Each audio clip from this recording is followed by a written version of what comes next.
Okay, good morning everyone, and welcome back. Today's lecture in Bioethics 513 on October 7, 2017, the Feast of Our Lady of the Holy Rosary. Very significant battle in the 16th century, the Battle of Lepanto. We begin as always with a little prayer in the name of the Father, the Son, and the Holy Spirit. Blessed Trinity, we love you, we adore you, and we thank you for your many blessings, for the gift of life, and for having us here together as we delve into these issues of bioethics that seem complicated, and yet you give us the capacity with your divine grace to go deeply into these issues and to come up with good, positive, realistic solutions so that we may uphold the dignity and the sanctity of human life as your image that we are, and also respect for the nature that surrounds us, which one way or another is also your creation. We pray in a special way during these times for all those who are in need of your divine mercy, particularly victims of natural disasters that we're seeing in the Caribbean, Central America, Mexico, and other parts of the world. And we also pray that you may inspire us to help one another in the name of Christ our Lord. And we ask our Blessed Mother to intercede for us on this day of the Holy Rosary. Amen. Welcome back. All right, so we have chapters 4 and 5 of Meyer. We're moving forward after giving more or less an overview of this issue of evolution, right? The process of how new species arise and diversify from common ancestors, and the evidence for evolution. On the one side, the fossil record, which we cannot deny, the physical material remains of ancestors of species that are no longer around today. And also other items like comparative embryology. What do I mean by comparative embryology? Yes, John? Comparing the embryos of different organisms? Yes, the embryonic development, right? Every species, of every species, which is the one that reproduces? Remember the biological definition of species? The second part of that definition is that it is capable of producing viable and fertile offspring, right? So reproduction is central here. And in any species, in the individual of any species, which is the one that reproduces or is capable of reproducing, the juvenile or the adult? The adult. Biologically, the definition of adult is the individual that is capable, finally has reached reproductive maturity, all right, of whatever species, including the human. So this issue of reproduction is central to the definition of a species and also to evolution. It means that before adulthood there is the juvenile, and before the juvenile there is the embryonic stage. And every species, one way or another, goes through an embryonic stage, because I'm thinking of the species that reproduce sexually, whether they're plant, animal. There will be that first moment of development, which we call what? That first structure, the first cell. The zygote is diploid. I'll talk a little more about diploidy later, but it's the fertilized egg, right? Which by definition is no longer an egg because it is diploid, not haploid. It is the fusion of two cells, and that's the beginning. And then there is this embryonic development, which may be a few hours or a few months, depending on the species. But that embryonic development can be compared between the different species. And that's comparative embryology, right? Since we all species that reproduce sexually begin as a single cell, the zygote, then morphologically that looks the same. Basically, it is a fertilized egg, it is a diploid cell, single cell. So at that stage, we all look alike, all species. All right. There may be some difference in what, at least from the external look at that one cell under the microscope. What would be basically the only difference that we would see between different species? Is that the gross morphology, the level of gross morphology. Also keep in mind that most of the organelles within the cell are transparent to light, to the visible range, to the spectrum of light to the naked eye. So we wouldn't even see the nucleus necessarily, maybe a little bit of the nucleus of a shadowing, but the other organelles we would not see. And even within the nucleus, with a light microscope, we're not going to see certainly the DNA or anything like that. It would just be the size, the actual physical size. So that a cow zygote, a cow fertilized egg, is maybe, I'm going to say anywhere between 5 to 10 times larger than a human zygote, than a human fertilized egg. So you could almost see a cow egg with the naked eye as a little dot, okay? That's about it. For the rest, it's going to be circular, it's going to be a sphere, all right, the zygote. But then as the embryonic development continues, we start getting differentiation. And in the first stages of early development, the differentiation is rather internal, but on the external morphology, it's still going to look the same. And I don't want to get too much into that detail because we're going to cover early embryology in the next course, the beginning of human life issues. Okay, but basically comparing embryology, comparative embryology tells us, also points toward a common origin, that phylogeny. Even deeper, when we go into the molecular level and we compare the DNA of different species, what is the genome, all right, of different species, and we find that there is overlap, there is compatibility, there is homology, right? So percentage homology at the molecular level in the DNA and in the proteins also speaks of a common ancestry, and so on. Okay, okay, moving forward now, today, the bulk of today's lecture is going to be on variation, on variability, what is known as varieties or variants, okay? So Darwin emphasized a lot variation of different individuals within the same species. Different individuals within the same species. So I'll give you the bottom line now is that each individual within the same species is unique. Is going to be a variant of each other, all right? And it's upon that uniqueness that selection is going to be acting in a very subtle way sometimes, or in a very drastic way in other times. Now, before we actually get into that, I need to talk a little bit about Chapter 4 of Meyer, because here, with all due respect, I take difference with him on this whole issue of essentialism. Meyer was trying to do some philosophy and indeed some theology in the early part of last century, because going back a little bit to the time of Darwin and Mendel, who are contemporaries, which is the latter part of what century? Darwin and Mendel. The latter part of the 1800s, right? 1859, the origin of species. So pretty much the second half of the 19th century. Remember how the century is one ahead of the hundreds, right? 1800s is 19th century. 1900s is 20th century, and now the 2000s is the 21st century. All right, so the second half of the 19th century is where all the scientific evidence is coming up for evolution and the genetic explanation with Mendel. But my point is that Darwin finds a hostile environment, even in the sciences, because of what? Because of the predominance for centuries of what? Think of Europe for 1800 years, right? When do we start counting those years to begin with?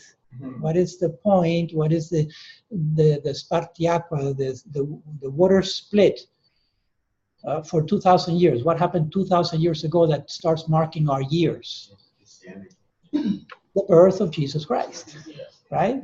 What we call the Christian era, because certainly there was life and there was human life for centuries and millennia and millions of years before the time of Christ. We saw the origin of life 4 billion years ago, right? So for thousands of millions of years before the time of Christ, there was life. But we start counting the year with Christ, so much so that we call BC before Christ, all right, or BCE before the Christian era, etc. My point is that for these 2,000 years, Christianity has had a global impact, and also culturally and even also scientifically. And what is the basic document for Christianity? The Bible. The Word. In fact, we say, John tells us the Word became flesh. Word with a capital W, which is actually the verb, the active part of the word, right? The active part of the sentence is the verb. The verb became flesh and dwelt among us in the person of Jesus Christ. So there was immense weight given to sacred scripture, to the Bible, and even more so to the New Testament, the 27 books of the New Testament that speak about the life of Christ himself. And that permeated throughout the culture to the point that we had what is known as Christendom, right? For centuries in Europe. In fact, the memorial of today, Our Lady of the Rosary, has to do in part with that, because other parts of the world were not necessarily believing in Christianity, and one other monotheistic religion that rose after Christ, about 500 years later, was Islam, with Muhammad, who are monotheistic, meaning that they believe in one God, but the central key conflict there is that in their mindset and in their particular theology, to say that God becomes a human being, that the creator becomes a creature, is just about the biggest offense that you can say to God. In their mindset, it's not conceivable that God would become, that the creator becomes a creature. And that is exactly the central mystery of our faith as Christians, that God does become incarnate, right, and assumes our humanity without leaving his divinity. So we say the two natures of Christ, the divine nature and the human nature. Those are philosophical categories that come to us mostly from Greek, from classical Greece. So that's the forever conflict there. And truly, that explanation, since we are today on the Feast of the Holy Rosary, the only way we can explain that in true is because of madness. The madness of God. What is the madness of God? It's the maddening love that he has for us. He has a mad and maddening love for us. You know, when people are in love and they're madly in love, they do crazy things. Like they give their life for each other and stuff like that. You know, they marry for life, exactly. Can you think of something more heroic than marrying for life? You know, so that total surrender of the creator to the creature is God's mad love for us. In that context, we can explain it, but it doesn't fit their frame for some reason. And therefore, there was a big battle today in 1571, I think it was, 1570s, the Battle of Lepanto, which is a place in southern Greece where the Greeks were there. I'm sorry, the Muslims were there. The Ottoman Empire was about to jump into the Italian peninsula and go into Europe from the Eastern Front. And Christianity held them back at that famous Battle of Lepanto. Just to round up that story, it was, today was the big battle back then, October 7. And what the Pope at the time was Pope Pius V. Pope Pius V. Europe basically was all Christian, was Christendom in the 16th century.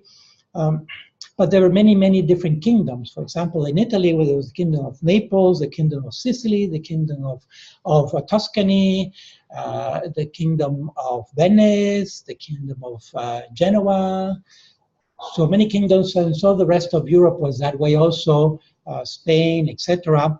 And the Pope united all these Christian kingdoms in what he called the Holy the Holy Legion or the Holy League. I think it was called the Holy League or something like that. And that Holy League went to battle with the Ottoman Empire there in the Ionian Sea. The Ionian Sea is between Italy and Greece. And even though the Pope asked all the men in Europe to go to the battle. And he asked all the women in Europe and all the children in Europe to kneel down and pray the rosary. And even though the Christian ships were lesser in number and in size and in aggressiveness, the Christian ships prevailed and won that battle, that naval battle. And it was attributed to the intercession of our Blessed Mother.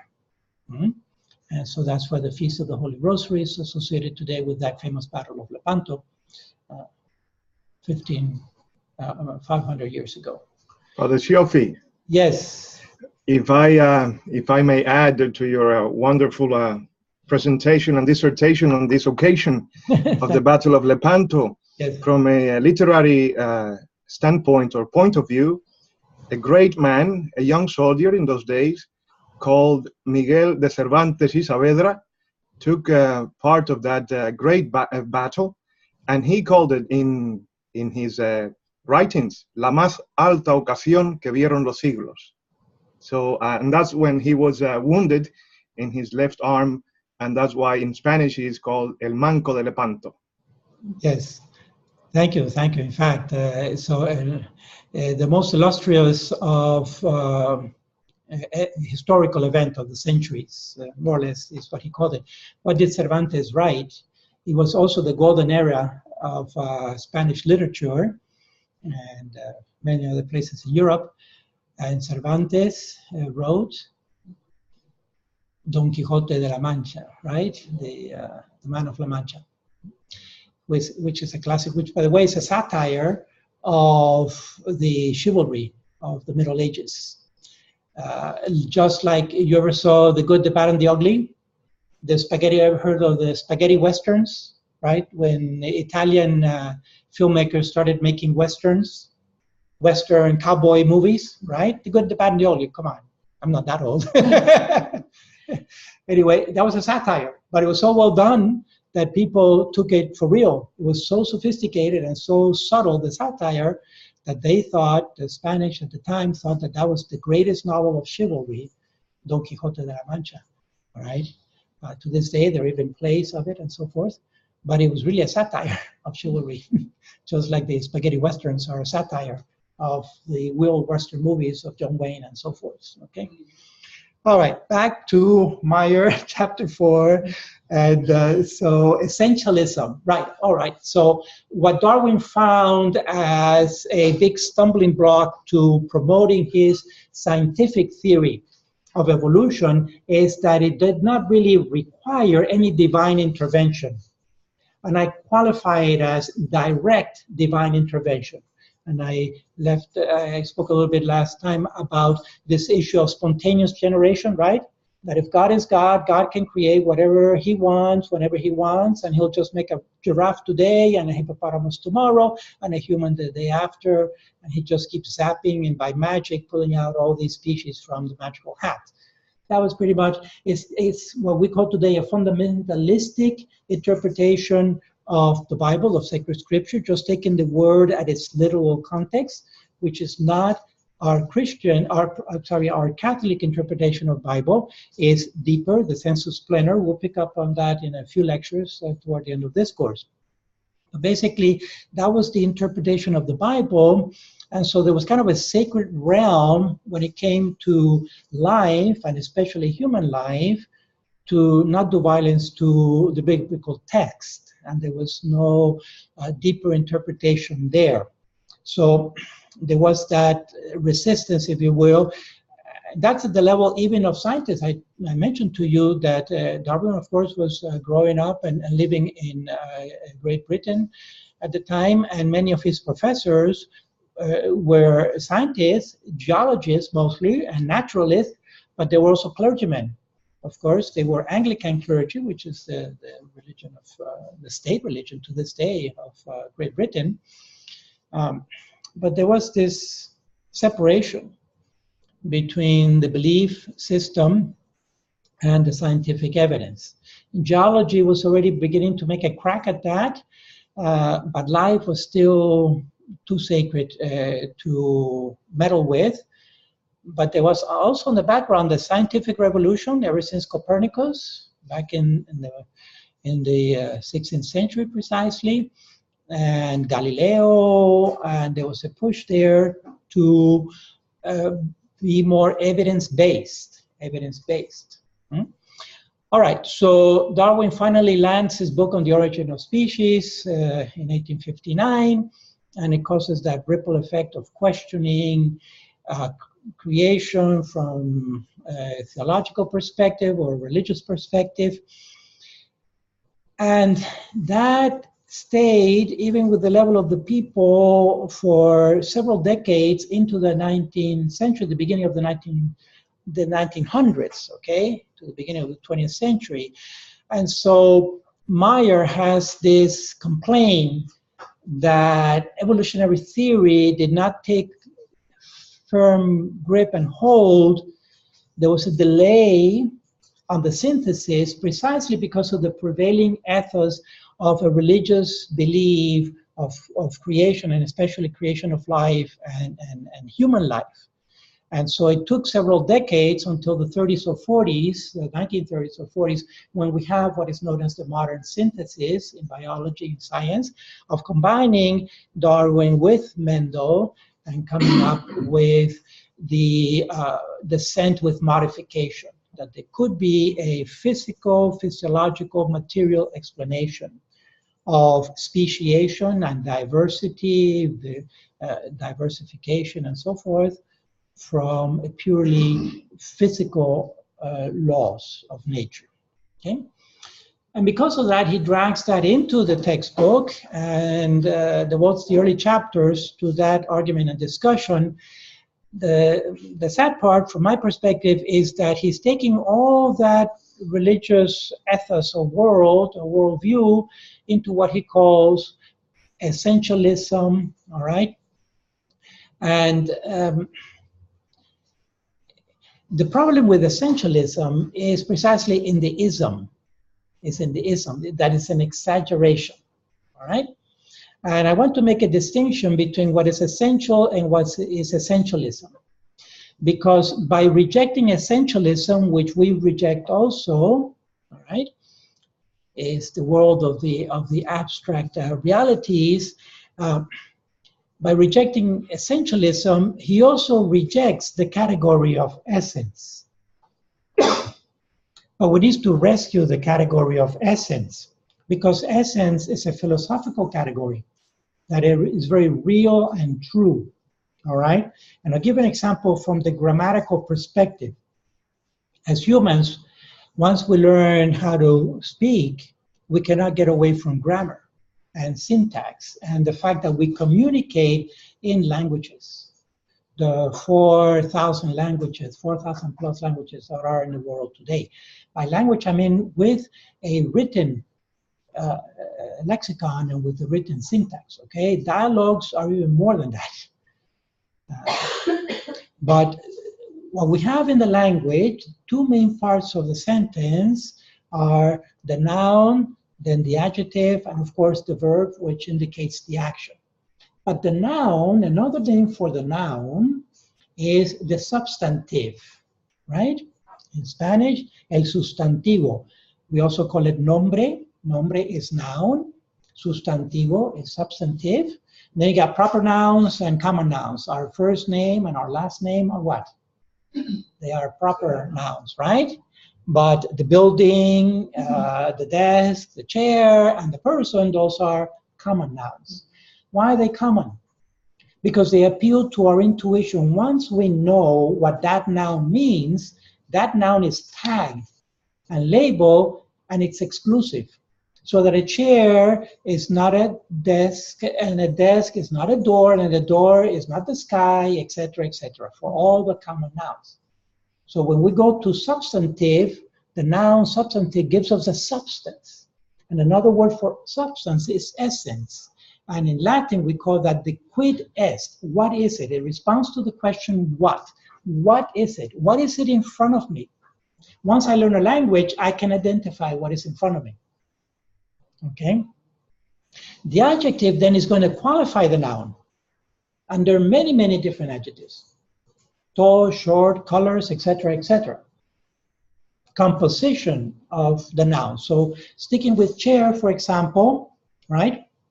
Once I understand chairness, what is a chair, the essence of chair, I can identify just about any chair in the world. There are plastic chairs, there are metal chairs, there are even ice chairs. One time I went to the Alps in northern Europe, and there was a cave there near a glacier, and some artists had carved a room in the ice cave, and there was an ice chair, and I sat in that ice chair with shorts. I remember as a kid, all right, but I could recognize it as chair. So many different types of chair. And if I go to China and see a chair that I have never seen before, I can say chair, beautiful, ugly, whatever, but I can say a chair, and I have never seen it before, but I have seen other chairs, so I know the essence, the noun, the substantive. All right, so if we discard essence with essentialism, we have a problem. We have a substantial problem, because we essentially get rid of nouns in the language, and we can no longer communicate any meaning or thought or idea. Okay, so that's pretty much to summarize chapter 4 and my critique of it. And that's why I ask you not to really resume it, because in my mind you can resume it with these 2 or 3 sentences here. Then the qualities, how is it, right? That's the adjective. That's the adjective. And there are many different adjectives that can be applied to any noun. But the noun is a substance, is the essence, and we do have access.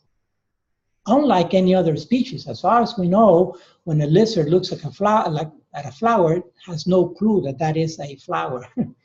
Okay? And even when hippopotami look at each other, they instinctively recognize each other, but they're going to recognize each other by a series of physical events. It's going to be hormones, it's going to be odor, it's going to be sight, it's going to be sound, but not the idea, oh yeah, that's another self that I'm looking at, this other hippopotamus in front of me, okay? The self and the other self, as far as we can tell, is of the human. And it has to do with the essence of things. Now, questions, comments? No? Get into variation then.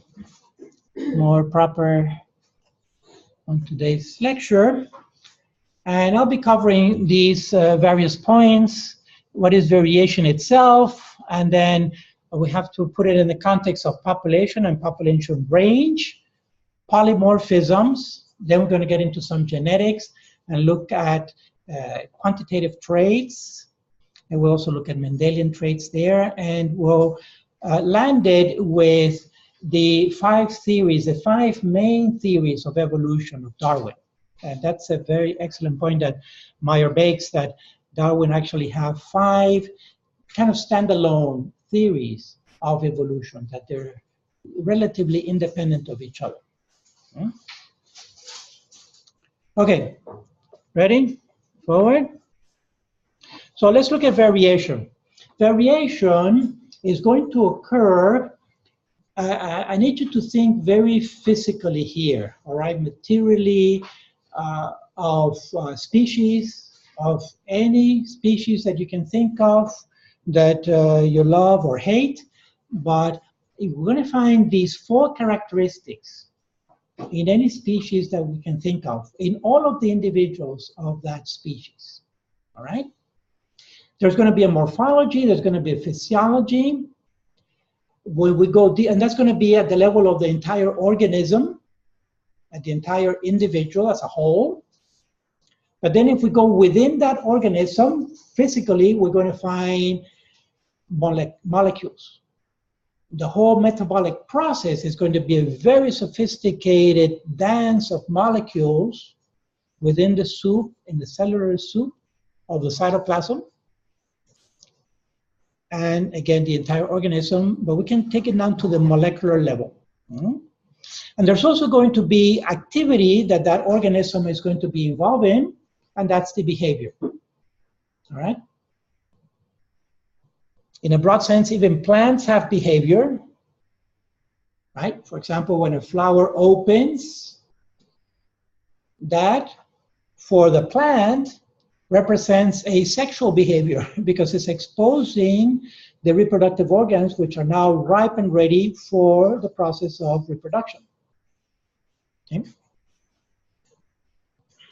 Even though we're more familiar with behavior in the animals because they are the ones that generally move. All right, so let's get into that. And I'm going to tell you that whatever species you choose, whatever individual within that species, there's going to be variation, okay? Even if they look very much alike in their morphology, in their physiology. Oh, by the way, morphology has to do with more with structure, and physiology has to do more with function, all right? And there is, again, an interchange between these, structure and function. There's a little saying that we say in nature, form follows function, and not vice versa. Now, this form, again, we have to understand it, and this is why it's important to have philosophical background. Because in the sciences, when I say sciences, I'm talking about the empirical sciences, the sciences that measure stuff, including the social sciences.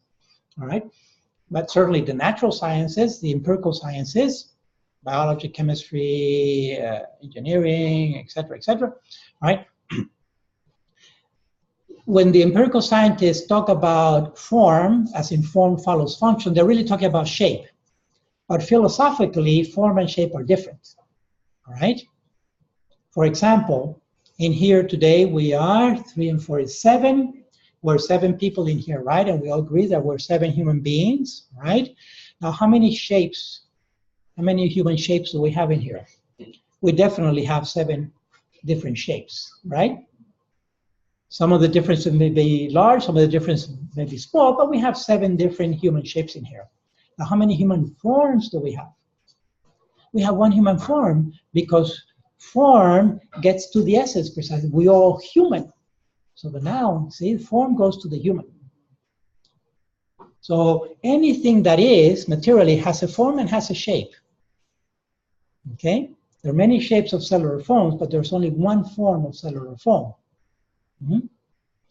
All right, so form follows function really means shape follows function. In other words, the structure of the thing is according to the function of the thing, and not vice versa. It's the function that is constantly modifying the structure. So that if the arm needs to bend, the joint is a good thing. The function is to bend, and the structure is the elbow, and so on and so forth. All right, so that has to do with morphology, physiology. Again, we can talk about metabolism, anabolism, and catabolism, right? But every species that is alive metabolizes, and that biochemically is the definition of life. You get cellular metabolism within the cell, and you get the metabolism of the whole organism within the entire organism.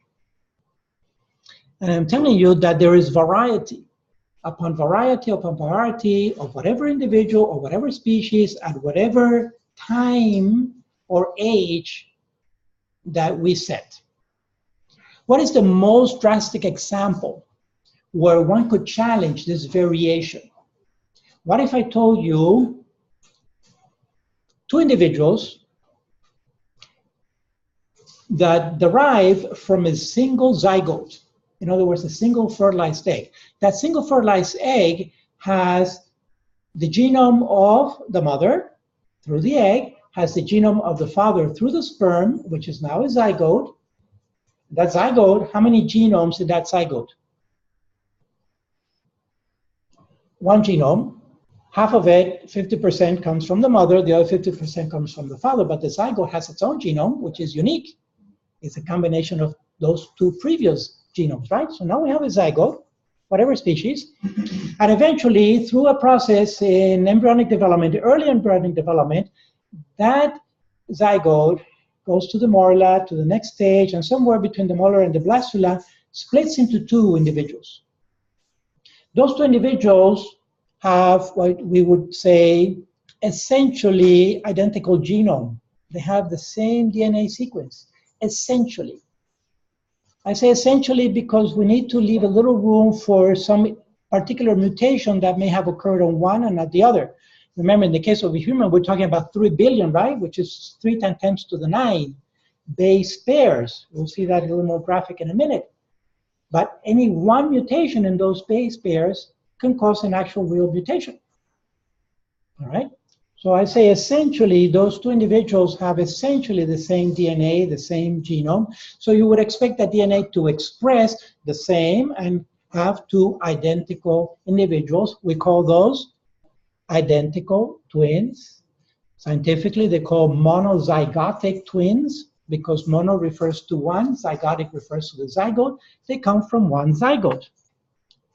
In contrast to dizygotic twins, which come from two zygotes. Now, how do we get two zygotes? We can stick with the human for now, but it applies to many other species that reproduce sexually. John? Two different eggs and two different sperm. Exactly.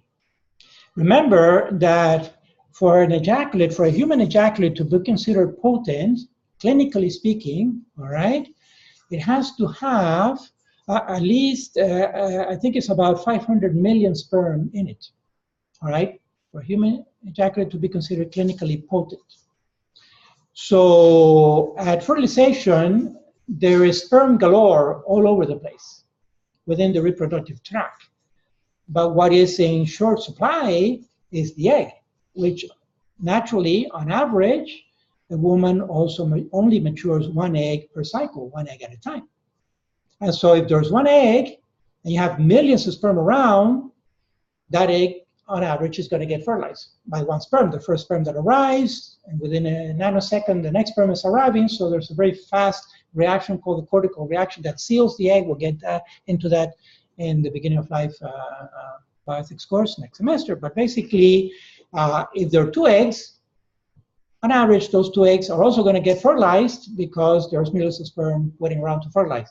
All right. So occasionally, a woman may mature two eggs at the same time, and they can both come from the same ovary, or they can come from different ovary because of the pair the pair organs, right? That normally there are two ovaries in a woman that is morphologically and physiologically normal. So dizygotic twins come from two fertilized eggs, which form two zygotes, and they both implant. And if they survive the 9 months of pregnancy, then you get fraternal twins, which can be boy and girl, or boy-boy, or girl-girl, right? They can be of the different sex because they come from two eggs and two sperm. It's the sperm that establishes the sex. Monozygotic necessarily have to be both of the same sex because it's the one sperm that fertilizes the one egg, all right? So all this to say that monozygotic twins are essentially identical in their DNA and therefore in the expression of the DNA generally, but there's variation. And so if there is variation in the monozygotic twins, which is the most extreme case of identity, then logic tells us that there can also be variation if individuals, within individuals of the same species, of any species, right? Because they're coming from two eggs or two sperm and so forth. All right, so meet Claire and Laura Newig, who are identical twins. Luis? And so in cloning then, what they do in cloning is they have there are no variations in cloning? Correct. Cloning, they do this artificially. They take a fertilized egg, they take a zygote, and either at the zygote or at the blastula or molar level, they split it in two. That's one way of getting cloning. Another way of getting cloning is just taking an egg, unfertilized, haploid egg, whether female, whether human or non-human, just an egg, unfertilized, and insert the nucleus of a diploid cell, which can be a skin cell, any other cell in our body, has a full complement of chromosomes. So it's basically, and the nucleus of the egg, I forgot to say that the nucleus of the egg is taken out. It's excised. It's basically a nuclear swap. You take out the egg of you take out the nucleus of the egg, and you swap it with a nucleus, a diploid nucleus from any other part of the body, which essentially what you're doing is you're manufacturing a zygote, but without fertilization. There's no sperm inside. But the end result is the same in that you end up with a diploid nucleus. You end up with a nucleus with chromosome pairs, all right? And we'll get more into cloning, again, next semester, but that's the essence of cloning. It's essentially an artificial technique that is done in the lab, right? And there are different types of cloning, I have to say, because asexual reproduction can also be seen as a type of cloning, but that occurs naturally. I gave the example, for example, in plants, vegetative propagation, when a tuft of grass puts out a little shoot that buries and generates a new tuft of grass, that is like a clone because it's identical, it has the same genetic material, the same genome as the original tuft, okay? But that is done natural, and it's a different way. The cloning in the lab is basically like how I explained, it's a nuclear swap. We'll get into it more details, and we'll see the bioethical consequences of that, all right, when it applies to the human, of course. Okay, so back to Claire and Laura Newey. They are identical twins, and they look to be the same, right? Almost. But I can tell you there is variation at the morphological, what else? Physiological, molecular, and behavioral sense. And if we are observant enough, we can tell that variation from this one photograph at those 4 levels, all right? For example, let's look at morphologically. They look the same, right? How about tallness? Who is slightly taller than the other?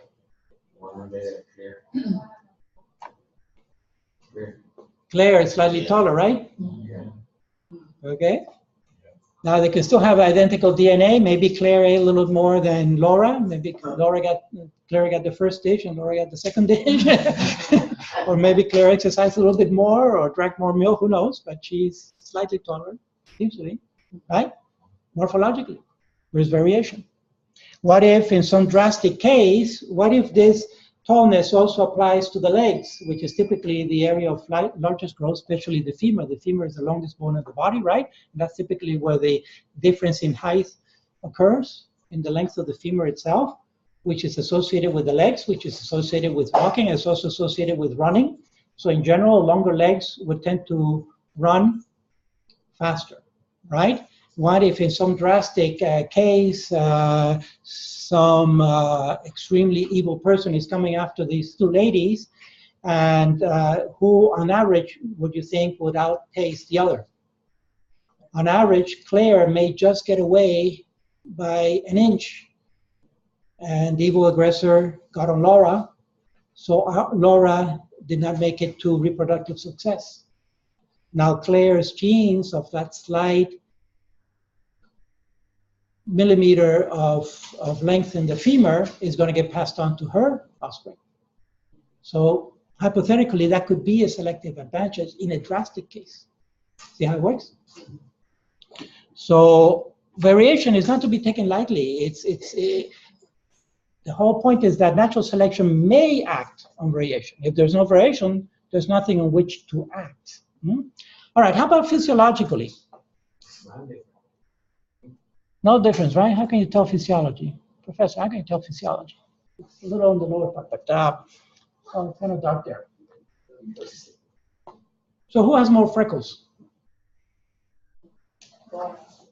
It's kind of hard to tell because it's dark.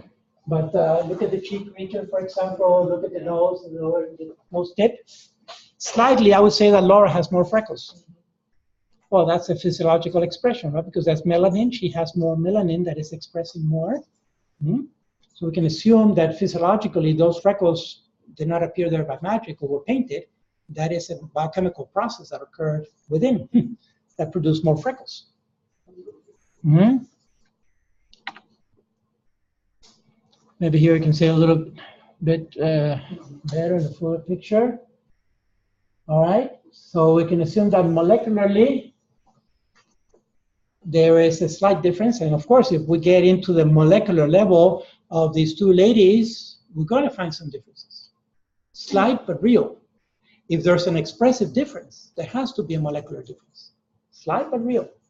Okay? It could be just a question of quantities of freckles, which may seem superficial, but hypothetically, it could be selecting on something. Maybe radiation could be selected. All right? Finally, how about the behavior? Well, how can you tell, Professor? We just seen a two-dimensional photograph. How can we ever tell possibly their behavior? Possibly, but maybe, yeah, the smiling, and they're also holding the page on opposite hands, right? One on the left, the other on the right. But that could have been set up by the photographer who told them so that your faces are close to each other, hold the page on the opposite hand. It's some kind of a test that shows values. I think it's some kind of an identical twinning test, all right? It is so obvious that you can't see it. What did these two ladies have to do before they left home today, the day they took that photograph? Yes, and how did they dress? Differently. That's behavior. One chose white and the other one chose blue. That's behavior. And they're identical twins. They're behaving differently. Simple as that. Right? Okay? Again, hypothetically, one could choose that a mad shooter may prefer to shoot people in white as opposed to people in blue, or vice versa. Okay, you know. Okay, but we have to take this argument at the level of population, because the range of variation is going to occur within the population.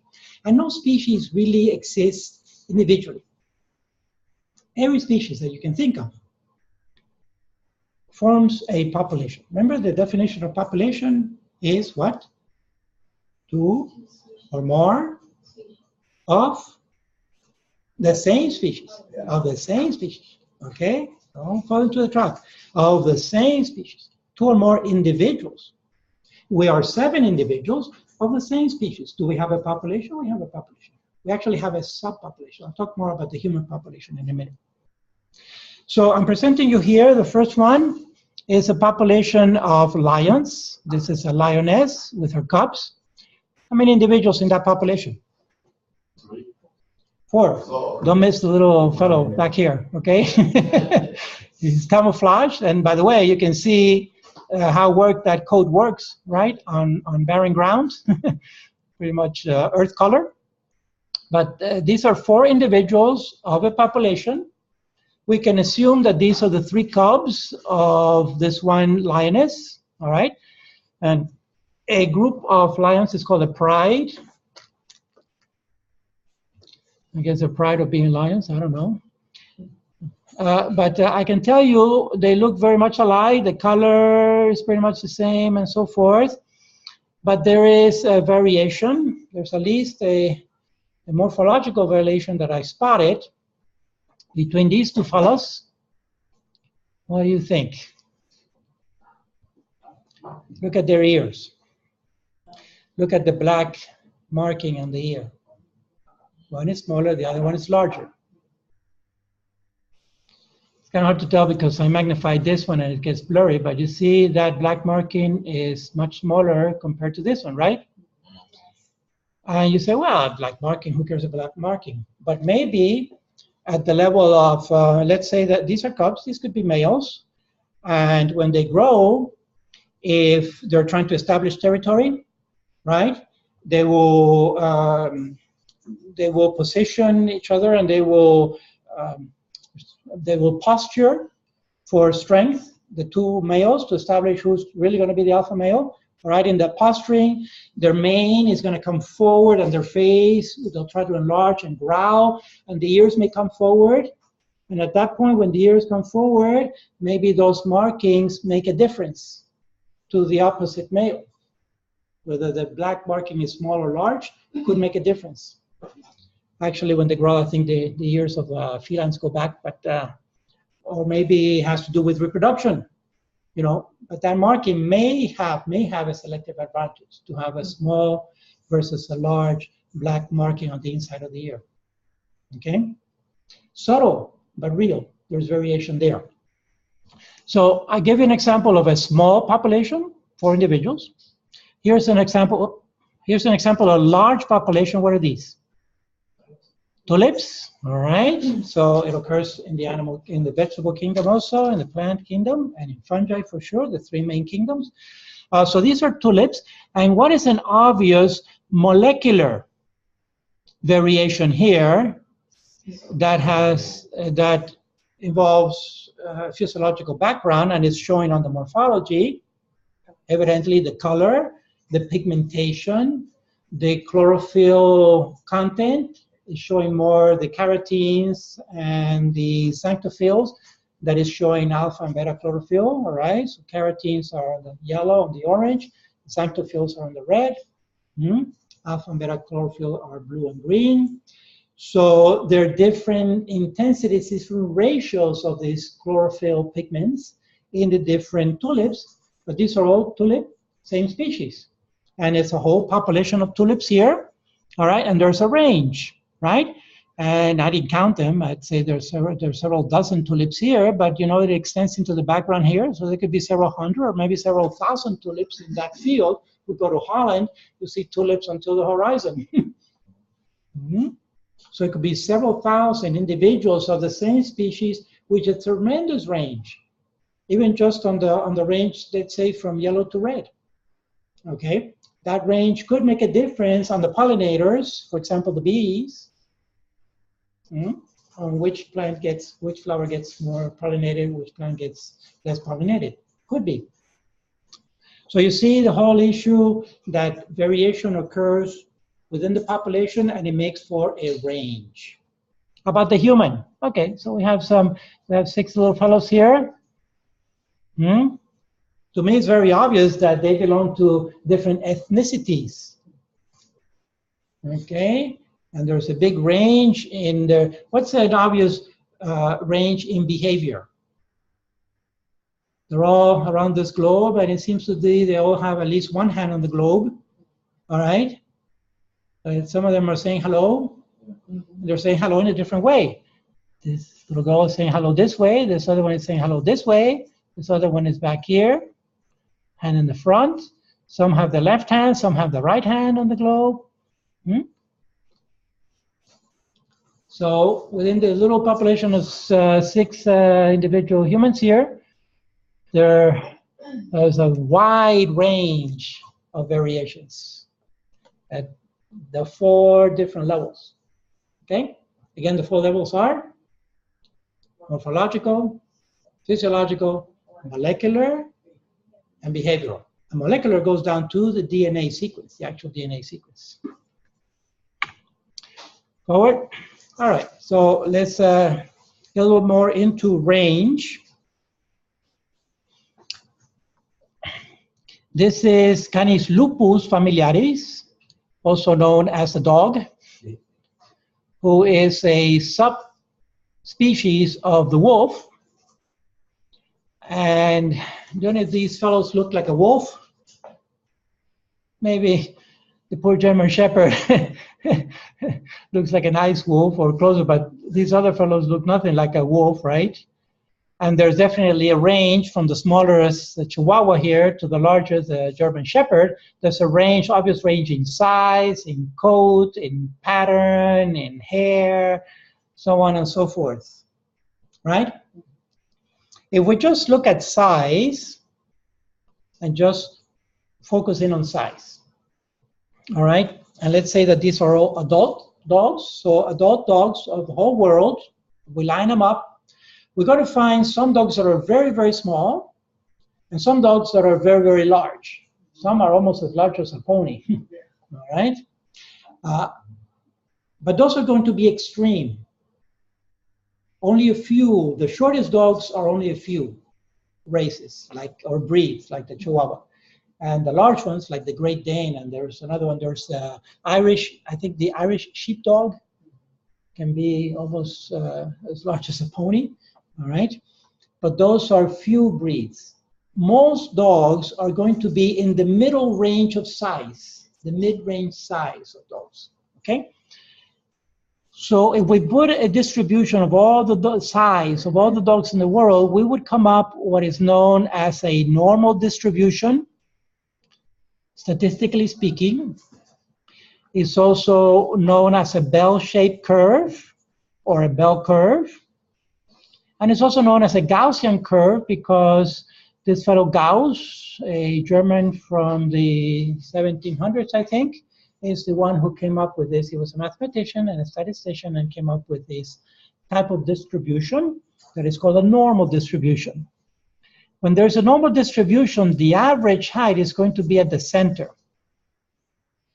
And then there's going to be variation or deviation from the average, which is also known as the mean, to the left and to the right.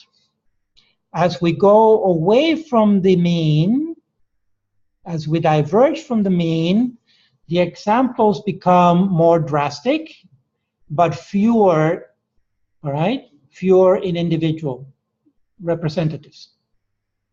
This one in particular represents human height. We assume they have to be adults, right? So we have to adjust and adjust and adjust to make it as accurate as possible. If I'm going to be measuring human height, okay, and I'm going to state that the human height also follows a normal distribution throughout the whole world, of the whole 7.5 billion people that we are.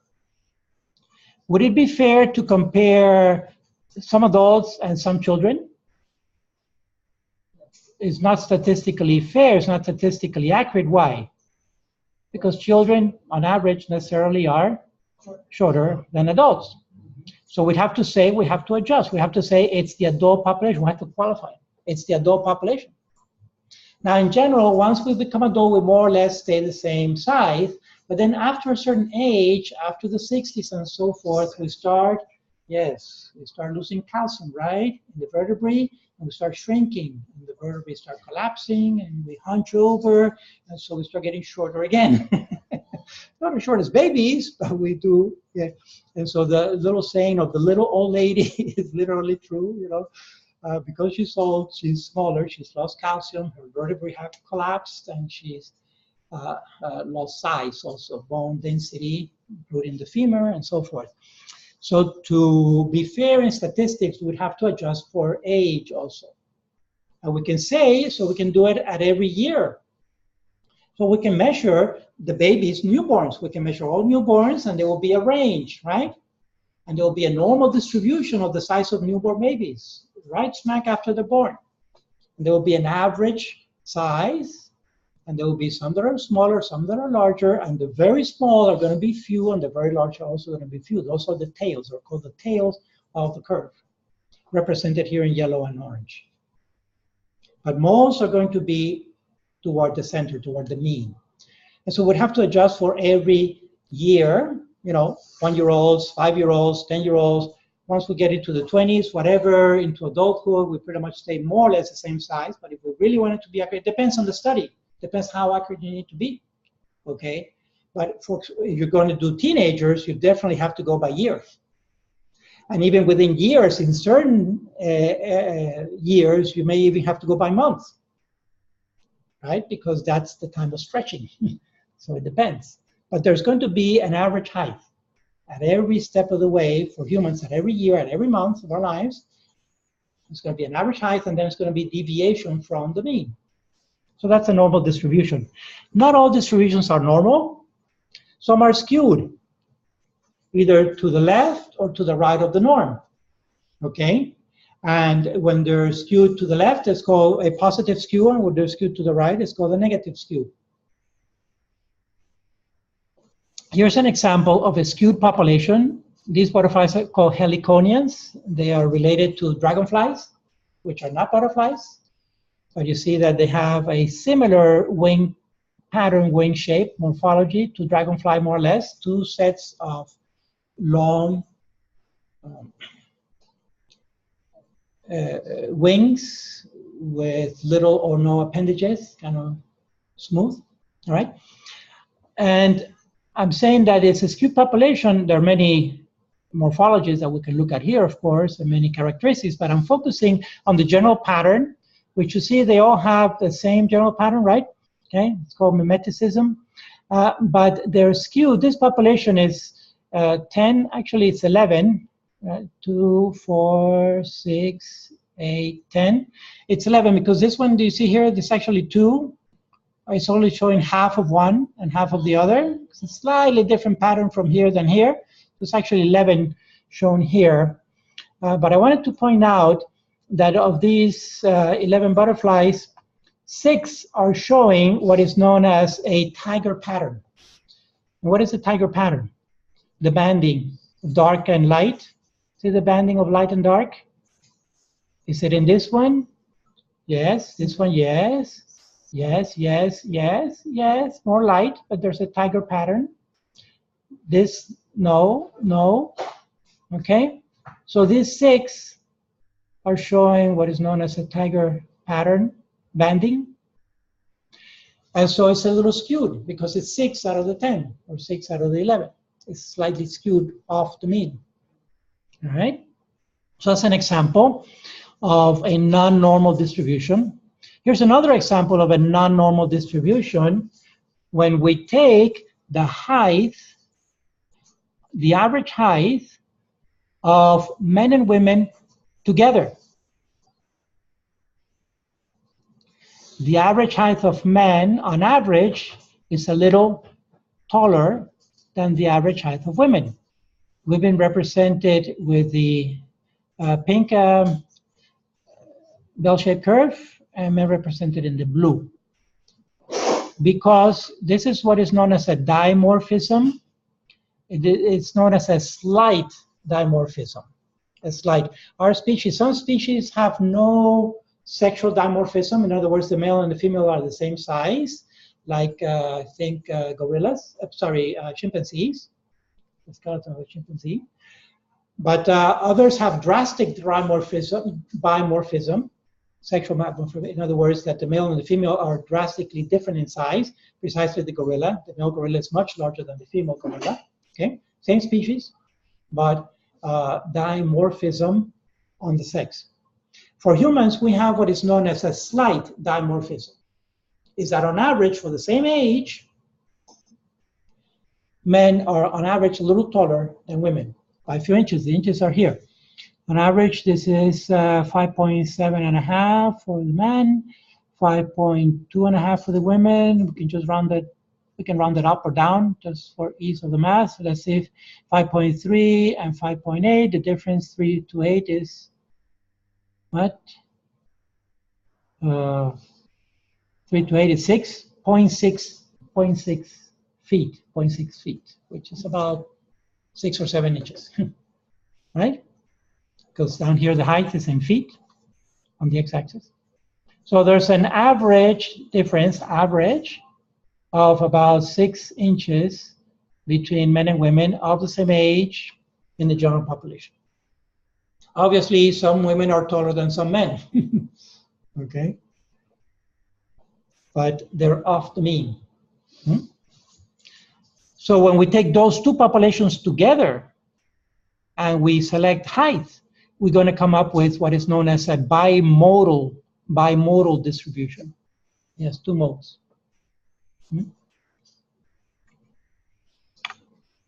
So we need to talk a little bit about statistics and population and probability, because we really cannot sample all of the elephants that live in equatorial Africa.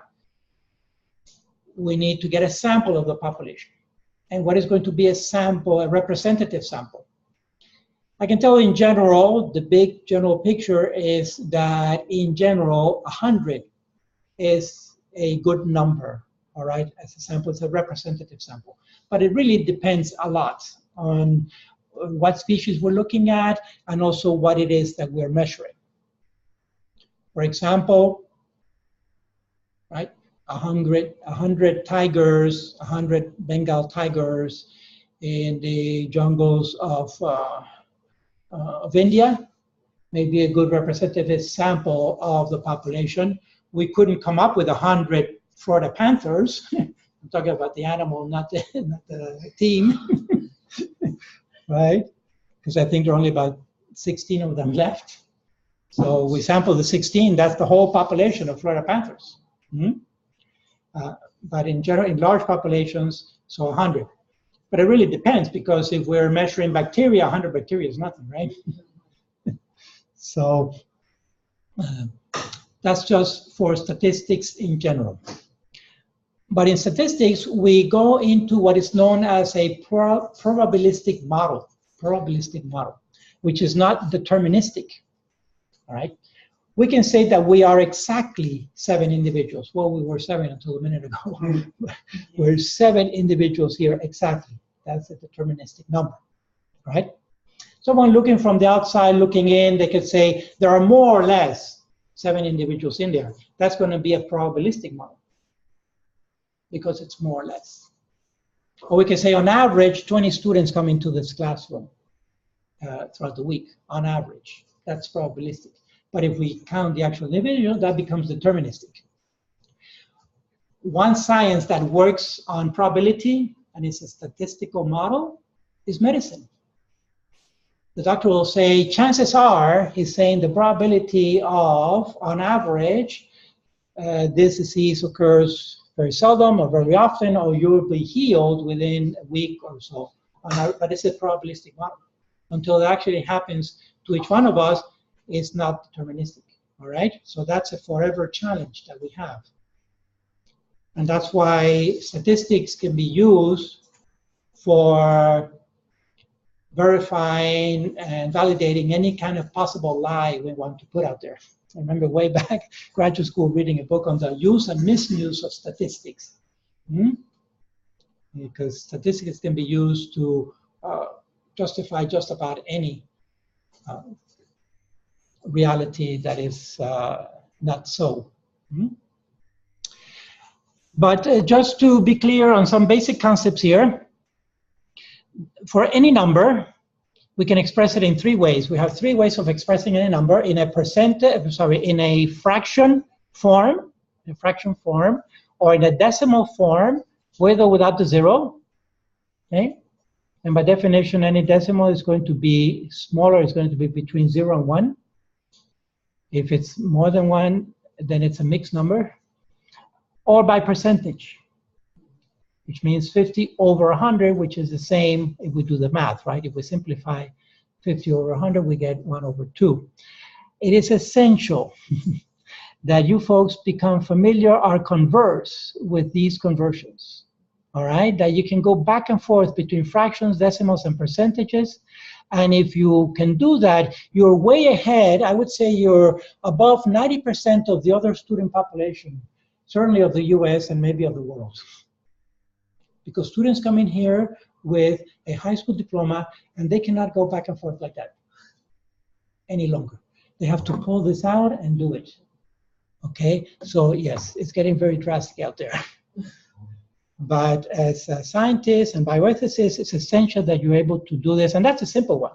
All right, but if I say 1/3, now what happens? It's what percentage? 33 and 1/3%. Okay, 33.33 progressive, we call it progressive, and then the decimal is going to be what? 0.33 or 0.33, right? But how are we going to indicate that? Let me try.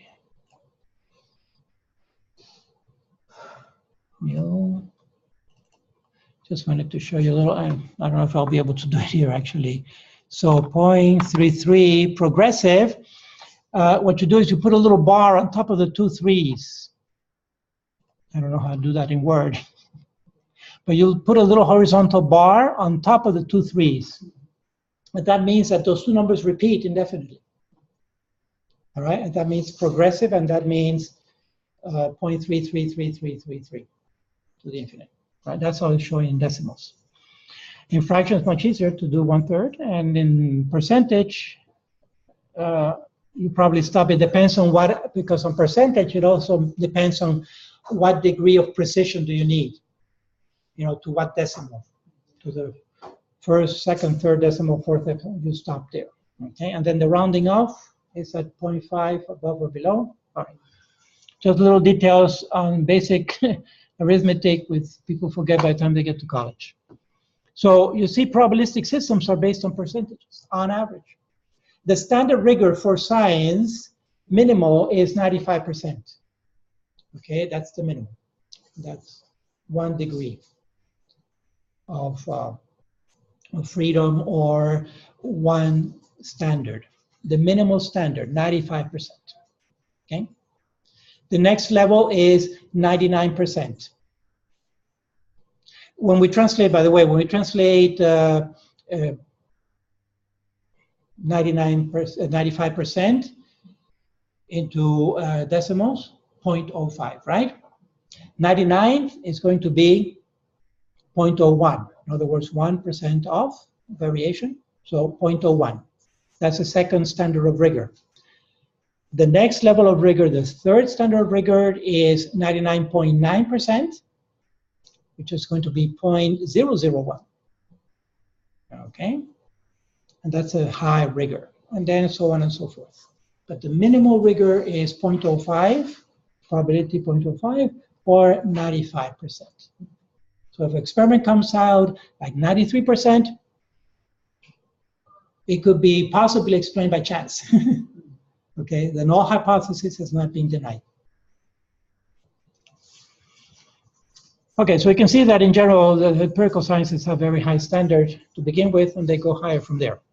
Again, it depends on what we're testing and so forth. If it's drugs for humans, well, you want a very high precision percentage.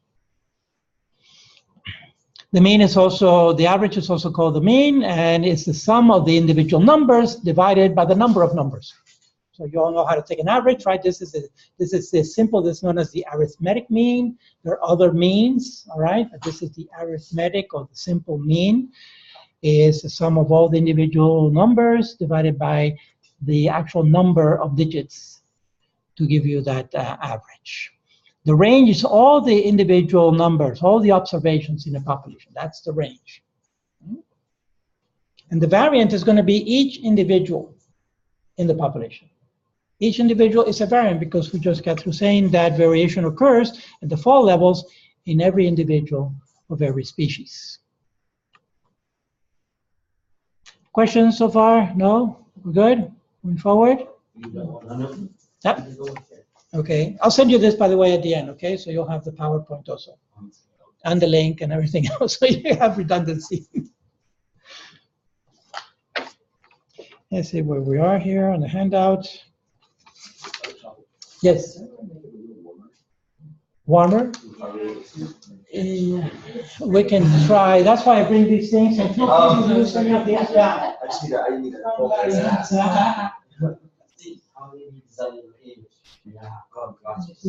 We have a problem because, especially when it's overcast outside, this building is very closed. We cannot open any windows. It gets very cold.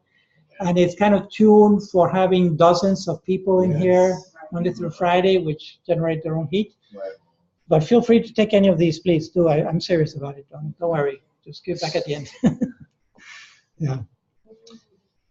All right. Now, it's 10:40, and we have the genetics to do, and we have the Darwin evolution. So I'm thinking I'm going to stop here, or maybe start setting it up. But shortly, our dean, Dr. Fernandez Torres, is going to come and do the evaluation. Because keep in mind, let me stop this for a moment. Just stop the recording. Okay, welcome back then. And I think I was explaining polymorphism while the Zoom was on pause. I'm just going to repeat this briefly. That when we look at this range of variations that occur within each individual of each species, right? that is called polymorphism. In other words, again, a compound word based on Latin or Greek. Morphos is the form or the shape, and poly, several or many shapes or several shapes of the same characteristic. In other words, it could be the length of the arm of men 55 years of age. There's going to be a range of arms on the left and on the right arm, all right? So we can think of myriads of characteristics that occur in individuals, and there's going to be a range of these characteristics. And most of those polymorphisms are going to follow a normal distribution, a bell-shaped curve, most of them. But not all. Some will be skewed, and some will be bimodal, which are the three main types of distributions that we find. But the vast majority of variants are going to follow a normal distribution. And again, remember the 4 levels, at the morphological, physiological, molecular, and behavioral levels. Darwin's 5 theories of evolution will be the end of the lecture. So let me switch now back to the PowerPoint. We're going to get a little bit into genetics, and 3 key terms to define are the genotype, the phenotype, and the genome. All right? Again, you need to be conversed. You need to understand what these terms mean so that you can understand them in the literature, and when talking to other people, this is part of the competency in the field. The genotype is going to be the actual genetic makeup of an individual within that species. I'll give you some examples of each in a minute.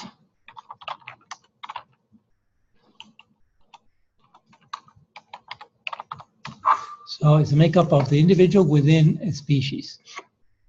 The phenotype is not going to be the genetic makeup, but the observable characteristic, what we call the expression of the genotype. All right, so the genotype may or may not express in a phenotype. There could be a genotype that is recessive and will not express, but if it does express, then that is the phenotype, it's the observable characteristic. And again, at what level? At the 4 levels: morphology, physiology, behavior, and molecular, meaning the biochemistry, meaning the metabolism. All right. And finally, the genome is going to be the complete genetic makeup, the actual DNA sequence of that individual within a particular species. It's understood every individual belongs to a particular species, right? But it's the entire DNA sequence. I've mentioned several times, in the human is 3 billion base pairs. I keep talking about base pairs. So what are these base pairs? All right. So here on the genotype, right? The genotype. Here's a chromosome, which only condenses this way, by the way, when the cell is dividing. All right, when the cell is not really metabolizing, but when the cell is dividing, it will form the DNA inside the nucleus will form these distinct bodies that are called chromosomes, which again, another Latin word, chromosome. Some is a reference to body. I don't know if you saw an old movie that was called Soma or something like that, right? The bodies that were laid out, they were in, what call that? They were in oh, what do you call it? It just escaped me. They were in coma. They were in coma state, and it was a science fiction thing, very bad movie. But anyway, soma is a reference to body, and chromo is a reference to color. All right, it's a reference to color because under the light microscope, a simple light microscope, and these cells were being observed a century ago under the microscope, all right? And on some cells, the scientists could see these distinct little bodies inside the nucleus, and those were the chromosomes, all right? They were colored bodies because when the light goes through the DNA molecule, the chromosome, it actually diffracted some of the light and it created a little shade, all right? Otherwise, these molecules and organelles are transparent. And so that's what it means, a chromosome. The chromosome is made up of a wound up DNA molecule, a super long DNA molecule. And when it's wound up at this level, this tertiary level, three-dimensional level of winding, is called chromatin. And the cells that are metabolizing, the cells that are not reproducing in the body, which is the vast majority of our cells, all right, the DNA is in a chromatin fashion. It's not in distinct chromosomes, but it's just one long, super long fiber, to the point that if we were to pull out the chromatin of a nucleus of a cell, let's say a skin cell, we look at that, the nucleus of a skin cell that is not reproducing, that is not undergoing mitosis, it's metabolizing, it's doing skin things. We pull out the chromatin, the DNA of that molecule, of that nucleus, and stretch it out. It would stretch out to about 3 feet, 1 meter, all right? The one molecule. So that's definitely a macromolecule because it has millions of atoms in that one molecule, okay? And only during cellular reproduction does that one molecule fragment into 46 distinct bodies. I'm talking about the human, or 23 pairs, and those are the distinct chromosomes. But that only happens when the cell is reproducing, because then they have to be passed on. So they have to be made into even more compact little bodies, little packages. Anyway, going backwards then on chromatin, like I said, it's a coil. It's actually a coil on top of a coil, which is technically known as a supercoil, all right? And the original coil, the first coil, is this, is the actual DNA fiber represented here as the double helix, right? The double helix. It's like a twisted ladder. And that twisted ladder then winds up 2 times, almost 2 times around, 1.7 times around these little balls of protein called nucleosomes, or actually histone. Histone is the protein. It's an octamer of proteins. There are 4 pairs of proteins here. And the DNA winds around almost 2 times, 1.7 times, don't worry about the details, and then goes to the next one and winds around the next little ball of histones, histone proteins, and so on and so forth, in what has been called beads on a string. Beads on a string, like pearls on a necklace, you know. And the structure, the composite structure of histones plus DNA is called a nucleosome. So the basic functional unit of DNA in a cell is not just naked DNA exposed like this. That's the sequence is way too exposed and would be damaged by many chemicals and UV and all that.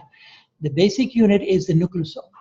The basic functional unit of DNA in each cell is this complex called the nucleosome, all right? And it occurs obviously within the nucleus. Of DNA, the basic functional unit, okay, that it actually works in the cell, in living cells, of DNA is the nucleosome. The basic functional unit of DNA in each cell, each living cell, is the nucleosome. And the nucleosomes wind around each other in a supercoil. It's a coil of a coil of a coil of a coil. And eventually you get what is known as the 3-dimensional structure of DNA, chromatin. And only during reproduction, this chromatin segments into 46 distinct bodies called chromosomes. All right, so there are several layers of scale here. This is at the atomic level, this is at the molecular level, going all the way up to the 2-dimensional structure is the actual sequence, and the 3-dimensional structure is the coil and the supercoil. If we go backwards on the DNA double helix, and imagine the supercoil is similar to taking a rubber band and twisting it in opposite directions, and it's going to coil upon itself. The compaction level, by the way, to get that meter of molecule inside the nucleus, already the cell is microscopic, and the nucleus is inside the microscopic cell, all right? To get that meter, the compaction, the folding level is how much, you think? Okay, if I take a piece of paper, how many times can one fold a piece of paper normally? Anybody know? Okay, that's 1 time, 2 times, 3 times, 4 times, 5 times, about 6 times. I need a pair of pliers to go further. 6 times, all right? Holding it, it will actually like shred itself. It will, yeah, it will. The fiber will give, yeah. All right, yeah, because again, this is mostly air, right? There's a loose fiber of cellulose in here. All right, the compaction rate, so this was 6 times to get to that level, all right? And I folded that same surface into that little package. The compaction is on the level of 10,000 times folding upon itself. It's a 10,000 fold upon itself. That's known as the compaction level of DNA within the cell, all right, within the nucleus of the cell. So you can tell that DNA, on average, is very compacted. It's shut down, closed, tight, and that's a good thing. We want it that way. Why? Well, because the entire genome is contained. So this is the DNA sequence here at the primary level. These letters, these 4 letters that you see, there are 4 colors, right? A, T, G, and C. A, T, G, C, they represent what are known as bases, chemical bases. There are 4 bases. They have their names. We'll get into it more next semester. You've heard the names before.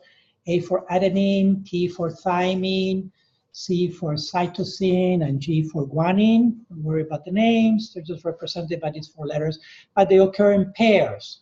So A always pairs with T, and therefore T always pairs with A. And then the other alternative is G and C. And an easy way to remember that is that the straight sticks pair with each other and the curved ones pair with each other. G and C are curved, right? And A and T are straight. All right, so that's an easy way to remember A and T, C and G. But that's the sequence. So if I have one sequence up here, let's call this the leading strand, right? One strand is called the leading strand, the other one's called the lagging strand. If I have one sequence, and I give you that one sequence, you can tell me the complementary sequence, because the complement to A is going to be T, and to T is going to be A, etc. So all I need to do is give you one sequence, one strand, and you can decipher the other one, all right? And those are called complementary pairs. They're also known as base pairs, because chemically they're bases, they're rings of carbon and nitrogen. Some are single rings, some are double rings. We'll get into that more next semester. But that is the actual DNA sequence. And when I talk about the 3 billion base pairs, this is what I'm talking about. 3 billion of these guys lined up. All right? 3 billion on each side. Of course, on the leading strand and the lagging strand, because there's always a complement. So there's 3 billion base pair. This AT is one base pair. This TA is another base pair, all right? The GC, that's another base pair, etc. 3 billion, so it's very, very long. The genes, the actual information that is encoded there that will express, that can express into proteins, all right? It's only about 3% of those 3 billion base pairs, only about 3%. And the other 97% doesn't code for any protein that we know of. And that's what has been termed junk DNA, quotations. It may have another function, it may have a higher order function of the supercoiling. Can you repeat that again from the top? Yeah, of the 3 billion base pairs, right? Only 3% of those 3 billion base pairs code for a protein, particular proteins. All right? Only 3%. So it's a very small percentage of the genome that actually codes for any functional proteins that we know of. The other 97% is what we call a nonsense code. It's a nonsense code. We know about that because of the genetic code that has been deciphered. It works in triplets. Each one is 3 of these letters in a sequence code for a particular amino acid. and the amino acids make out the proteins. Again, I'm giving you more excess here. We'll cover it in greater detail next semester. But all I'm trying to point out is that there's a lot of excess. There's a lot of excess built into the genome, and Darwin, even though he did not know about genetics and did not have the tools to know at this level of genetics yet, he picked up on the excess at the level of the organisms. The excess of eggs and the excess of progeny that is produced just to replace the two individuals that are going to pass away. All right? So he picked up on the excess in nature at another level, at the level of living things. I'm telling you that that excess starts even down to the genetic code. Okay, so there's a lot of stuff to discover yet and to explore, all right? But basically the genotype is the actual sequence, the genetic sequence, all right? And particularly what codes for actual genes, for protein sequences, all right? That's the genotype. So it's at the level of the DNA sequence, and it's that 3% part. That's the genotype. And those are the 10 to 20,000 genes that I keep talking about on the human genome. All right, phenotype is not at the genetic level, it's at the level of expression, all right, which will first start with proteins, because that's what DNA codes for, but then those proteins eventually come together in complex interactions of either physiology, metabolizing for something, or forming actual structures, all right? And so eventually we have some kind of expression. In this case, here is a protein expression at the morphological level, which doesn't seem to have any function that we know of, all right, whether the earlobe of the human is attached or detached. The earlobe is the lower part of our ears, right? And some of us have it attached and some of us have it detached, right? So I don't know, I guess it's easier for earrings to have it detached. But that we know of, there's nothing selecting on that we know of. You can look around. And so if one is attached, the other one should be attached also, right?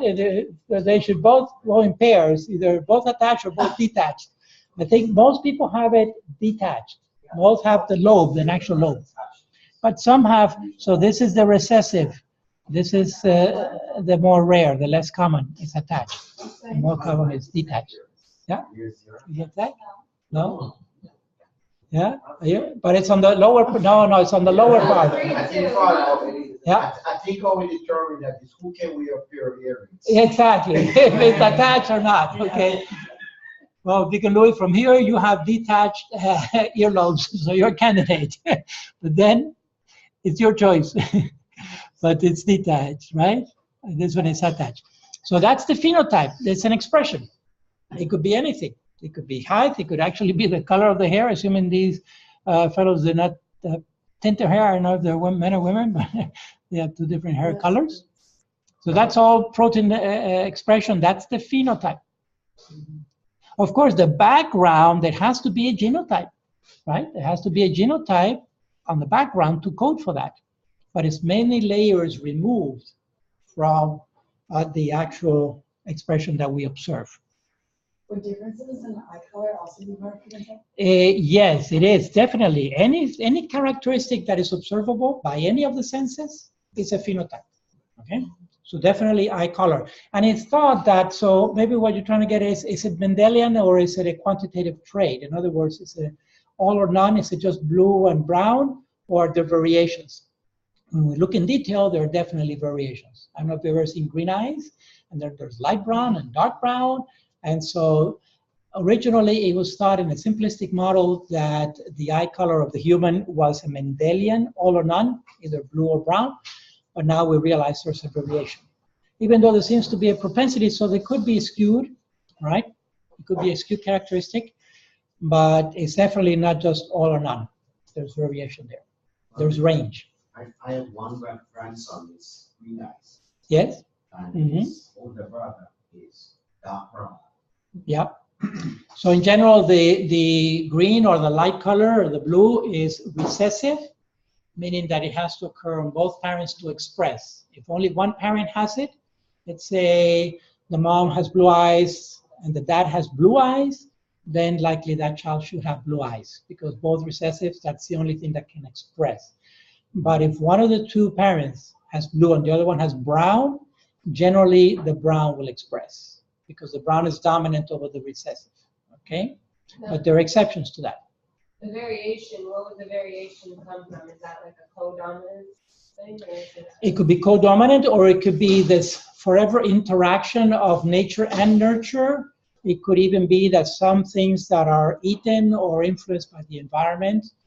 It's hard to tell, but those are known as polygenic characteristics, that several genes and the interaction of those genes in quantity and in quality make the overall characteristic, but they're polygenic, all right? And so definitely it's going to be a polymorphism. Father, is it possible to skip one generation per se? Yes, yeah, and it's called the grandmother effect, and it occurs in some characteristics that it seems to skip and then pick up on the next one. And in general, it tends to happen more on the female. That's why it's called grandmother, all right? It may have to do that cytoplasm is also maternally inherited because of the egg that has the cytoplasm in the zygote. The cytoplasm of the zygote comes on the maternal line because it comes from the egg and not from the sperm. There's a little bit of cytoplasm in the sperm that does get poured into the egg, but very, very tiny in comparison to the large amount of maternal cytoplasm. Okay, so yeah, there's the grandmother effect on some characteristics. Okay, so we got genotype, we got phenotype. Now the actual genome is the entire DNA sequence of all the chromosomes. All right, that's the genome.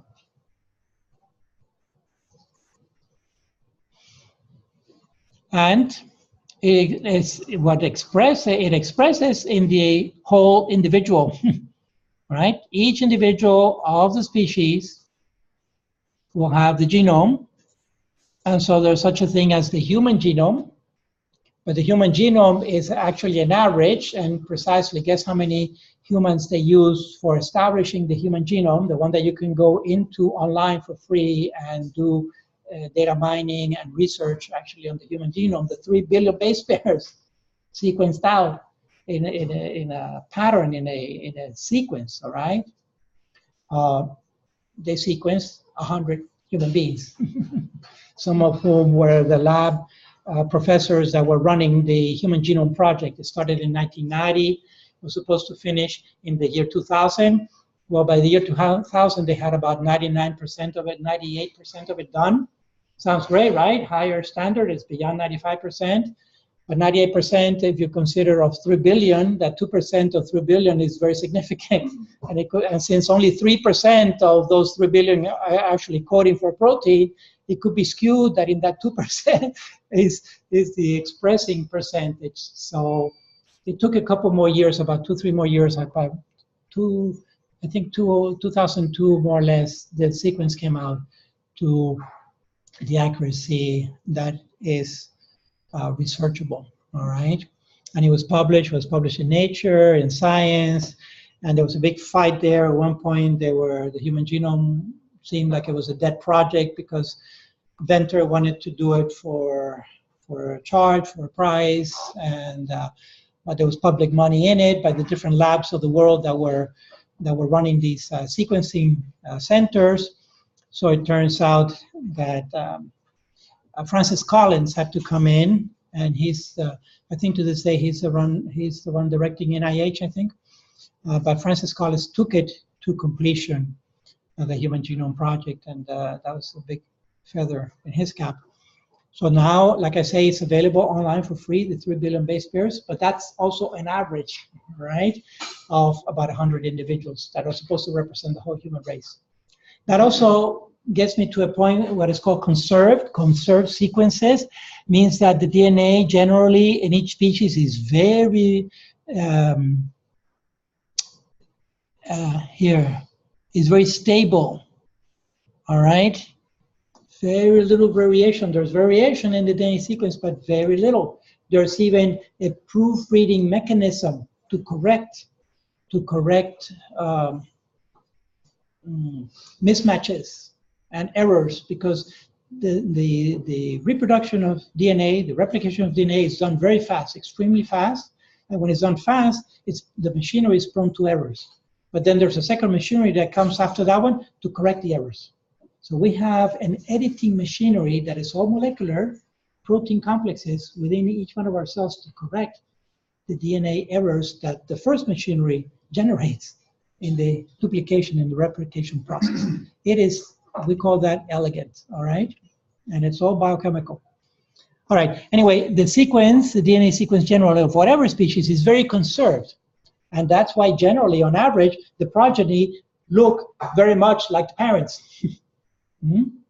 Very much like the parents. That's called conserved. All right, and that's why, in principle, they could take 100 individuals from different parts of the world and make a composite sequence, and that would be a representative sequence for the 7 billion that we are. Okay. Going a little further, you still with me? All right, so here you can see how many pairs of chromosomes do we have shown here. There are 23 pairs, okay? And each pair, how are they paired? What is the criterion for pairing them? Yeah, a couple. The first one is so obvious that people forget. They have that the DNA has to be in chromosome form and not chromatin, because then there are no chromosomes. It's just one huge long string, all right? So the first criterion is that they have to be in chromosome form, meaning that the cell has to be in a reproductive mode, right? And secondly, they're just paired by size to the eye, all right? Size to the eye. So 23 pairs, but the numbers stop here at 22, and then there is XY. What does XY represent? These are called, exactly, the sex chromosomes. These are the ones that determine the sex, and it's actually the Y that determines the sex. And so while I'm on the sex chromosome, what we have here is that there's one X, and then this Y chromosome, which is slowly disappearing. It's becoming smaller and smaller because the main genes are only on these legs. I guess these are the Q legs. They're called P and Q legs on the lower legs. And when this Y chromosome was first observed on the microscope, it looked like it was missing one of the 4 legs. Okay, like it was missing one of the 4 legs, so it looked like a Y. And that's why it's called Y. Whereas the other ones, they more or less look like an X because they're held together at the center with a little structure called the centromere. At any rate, women don't have the Y chromosome. They have instead a second X chromosome. So if there were 2 X chromosomes here, this would be a female, all right? This whole thing is called a karyotype. Karyotype. Karyo meaning nucleus with a K, right? And type is number and shape of chromosomes. So this is called a karyotype. And you can see that it looks just to the eye fairly normal. There is a pair for each one. And at the very end, one can determine that whoever donated the sample was a male, all right? We don't know what age. Could have been a child, or could have been an old person, or anywhere in between. You also notice that, well, I'll get more into that next semester with the beginning of bifacials, but we know XY is male, XX is female, which means that in the Y chromosome, there is a gene, the SRI gene, that determines maleness, okay? That makes, differentiates the molecule into that hormone, into testosterone, as opposed to progesterone. And then that testosterone differentiates the gonads into testes instead of ovaries. Otherwise, by default, we would be all female. So the default is that the gonads would differentiate into ovaries because the X is always present, either in the male or the female, 1X, right? So these are female genes here. But then this 1X in the male, this 1X chromosome is compressed and silenced. so that it doesn't express. Otherwise, we would have ambiguity. The early embryo would be getting mixed signals, would be getting testosterone and progesterone, and would not know how to differentiate the sexual organs. And that, the silencing of one X chromosome also has to happen in the female, by the way, because the female will have two X chromosomes. And if both X chromosomes express, she's getting too much femaleness. That embryo is getting too much femaleness. It's getting double the dosage of that expression. So also in the female, one of the two X chromosomes is also silenced, crunched up, and pushed up against the inner membrane of the nucleus in every cell. So it happens very early in the embryonic development. Anyway, the sex chromosomes are called that, right, which is the 23rd pair. And the other 22 pairs are called autosomes, because they're not sex chromosomes, they're rather part of the body. They code for all the other characteristics, all the other genes that don't have to do directly or indirectly with the sexual characteristics, like the primary sexual characteristics or the development of the reproductive organs. The secondary sexual characteristics, usually associating either with the mating process or with lactation, with the maintaining the newborn. For example, the development of breast in the women, that's a secondary sexual characteristic, right? Or the facial hair in the man, those are also secondary sexual characteristics. Okay, but the whole set of DNA sequence, the entire DNA of each cell, of each individual, of each species, is what's called the genome. Okay? Forward?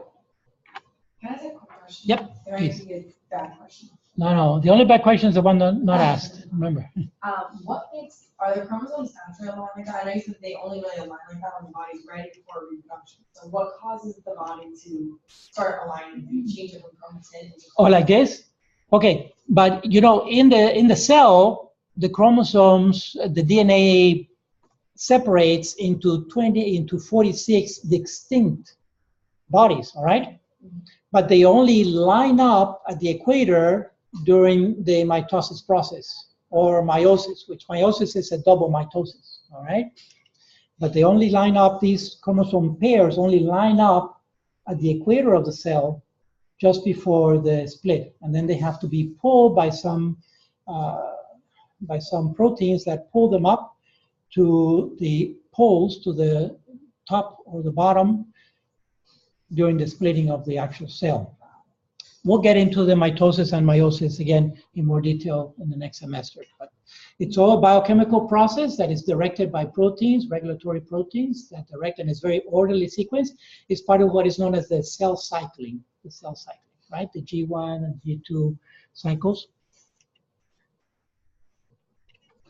Before that happens, of course, duplication has to happen. So you see the duplication is in the second leg of each chromosome. That's duplication. Eventually, the centromere is going to break, and each pair of the legs is going to go to the opposite end of the cell.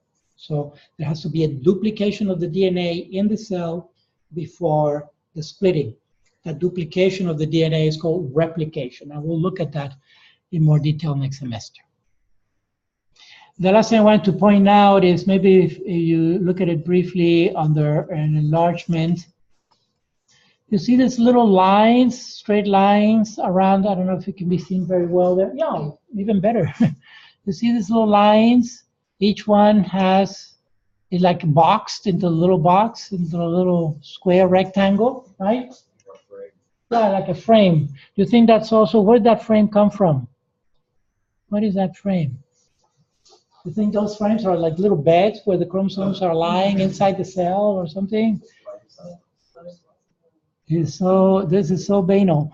Right, so when the photograph is taken originally, when the microphotograph is taken of the chromosomes laid out inside the nucleus of a cell, all right, they're not lined up with this in pairs to show the perfect karyotype. They're all over the place. It's like throwing matches on the floor, all right, or throwing toothpicks on the floor. They're not going to all line up like that according to size, right? They fall at random. So that's the way they are inside the cell at random at first. And so a photograph is taken of that. Then that photograph is printed on a printer, and you get a piece of paper with all the chromosomes scattered all over the place. And then some technician, some student takes that paper and cuts it out, and cuts out a little square for every chromosome. And then starts the painstaking issue of lining them up according to size. All right, they do it on like a screen or something like that that can be illumined to highlight the actual size, but they have to be put physically side by side on the little paper. So this actually represents the cutout of each chromosome from the original paper, which are then laid on top of the second paper, a black piece of paper, by size. All right, and that's what that represents. So just to see that this is like a minimally like a two-step process. And of course, also the letters and the numbers did not come in the original package. All right. They're also grouped by groupings. The first three are from the A group. These two are from the B group, etc. They have to do mostly with the proportion, relative proportion of the Q and the P legs. When the two sets of legs are more or less equal size, they belong to the A section. If the P legs, the P legs are much shorter than the Q, then they're in the B section. Then if they're about the same but smaller size, definitely much smaller than the A, then belong to the D, and so on and so forth. So you can see it has to do with the relative size of the P and the Q legs, how they're classified in the letter, all right, in the letters. Okay, enough. Basically, we have then with the genotype that we have two types of traits, genetic traits. And this is what Mendel used to call the factors, he called it factors of inheritance, right? Factors of inheritance today is what we call the genes, or as a whole set of genes, the genome, okay? These are inheritance factors, because the big insight was that these inheritance factors will be passed on from one generation to the next. Okay, now the microscope, the light microscope was barely around, well, for about almost a century, but could not see very well at that level of detail, certainly not at the molecular level. So he worked with these traits that were what is known as all or none. Either the trait appears or not. These are phenotypes, right? These are phenotypes. And he found on the pea plant 7 distinct phenotypes. Now, Mendel was a mathematician. He was also a monk. He was an Augustinian monk in Brno, which is today part of, I think, the Czech Republic, in that area of Eastern Europe. And he lived in a monastery. And so it was convenient to use plants. He was the son of a mathematician, so he was akin to the math and statistics and probability, because he's going to use, on average, he's going to use statistics, all right? And he looked for a plant that would be easy to grow and that the monks could also benefit from it, the legume, so the beans, the peas, that eventually from his crops, I don't know if the monks actually ate the peas or not, but at least it was something that he could get away with in the monastery and do these experiments. And it was easy enough to tend. He would pollinize them, and he would cross-pollinate with a little pencil brush. Brushes were around already, for sure, at that time, for many centuries in painting, and he would go into the stamen of one flower and pollinate the pistil. After, he would cut out the stamens of the other flowers so they would not self-pollinate, and then pollinate the other flower, the pistil of the other flower with the stamen with the pollen of this flower. He would do that with pencil brushes, right? So he would do his cross breeding that way. And he discovered these 7 characteristics that are all or none. Now, it is said that he must have done a lot of background research to come to to choose his model. Scientists, when they use an animal, a plant, a bacterium, or a fungus, or any kind of living thing for experimentation, it's called a model. And so, for example, the typical mammalian model is what? The mouse, the lap mouse, mus, right? Mus musculus. And when you go a little higher up, then it may be the rabbit and so forth. But for Mendel, the pea plant was the model, and how he came across these 7 characteristics is a bit unknown, because there must be many other characteristics that are polymorphic that have a range. But these are all or none. So that, for example, the pea, the green pea, is either green or yellow. Okay? Most of them are green, but a few are yellow. And there's no in between. There's no light green, there's no dark yellow, it's either green or yellow. So it's very distinct phenotype. The shell around the skin around the pea is either smooth or wrinkled. It's not just a little wrinkle or a lot of wrinkle or many half smooth, half wrinkle. No, it's either smooth or wrinkled, all or none, right? The flower, purple or white, no variation. The actual size of the plant, they were either tall or short. And then even where the position of the leaf or the flower, either at the tip of the branches or in the axial part at the in between the branches, at the nodes. Okay. Also, the pod itself was either smooth or contoured around each pea. All right. And so there were very distinct characteristics, and 7. So he could experiment seeing these varieties, and he came up with the same results time and time again, whereby the ones on the top here that are called dominantes, the majority of the time, these showed up, the majority of the time. But every now and then, he would get one of these characteristics, and each one has to be seen individually, all right? So we have 7 phenotypes here that have 2 expressions. That's why it's called all or none. And so these today are called the recessive type, and they are in the minority when they show up. But the actual ratio is the standard ratio of 3:1, 3:1. And so he figured out just by reasoning and doing the math that to get a 3:1 ratio, there had to be a split and a reunification. In other words, the whole issue of the gametes. He was getting pollen from one plant, and they already knew about the egg in the other plant, right? So he was trying to figure out how could it be that expression, that ratio of 3:1.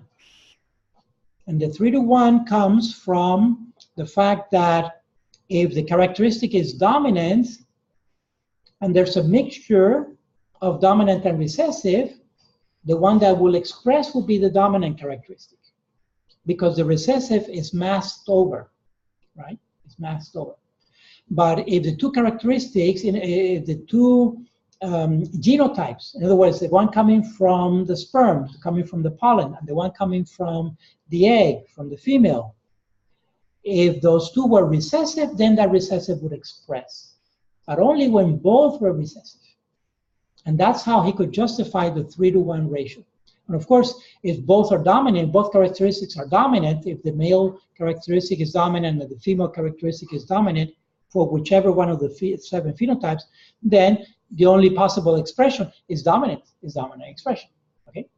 But the one that was dominant recessive, which are 2 possibilities, you know, the recessive could come from either the male or the female, but as long as there was one dominant characteristic, that one would express dominant. That's why it's called dominant, okay? And that gives, on the phenotype, it gives a 3:1 ratio.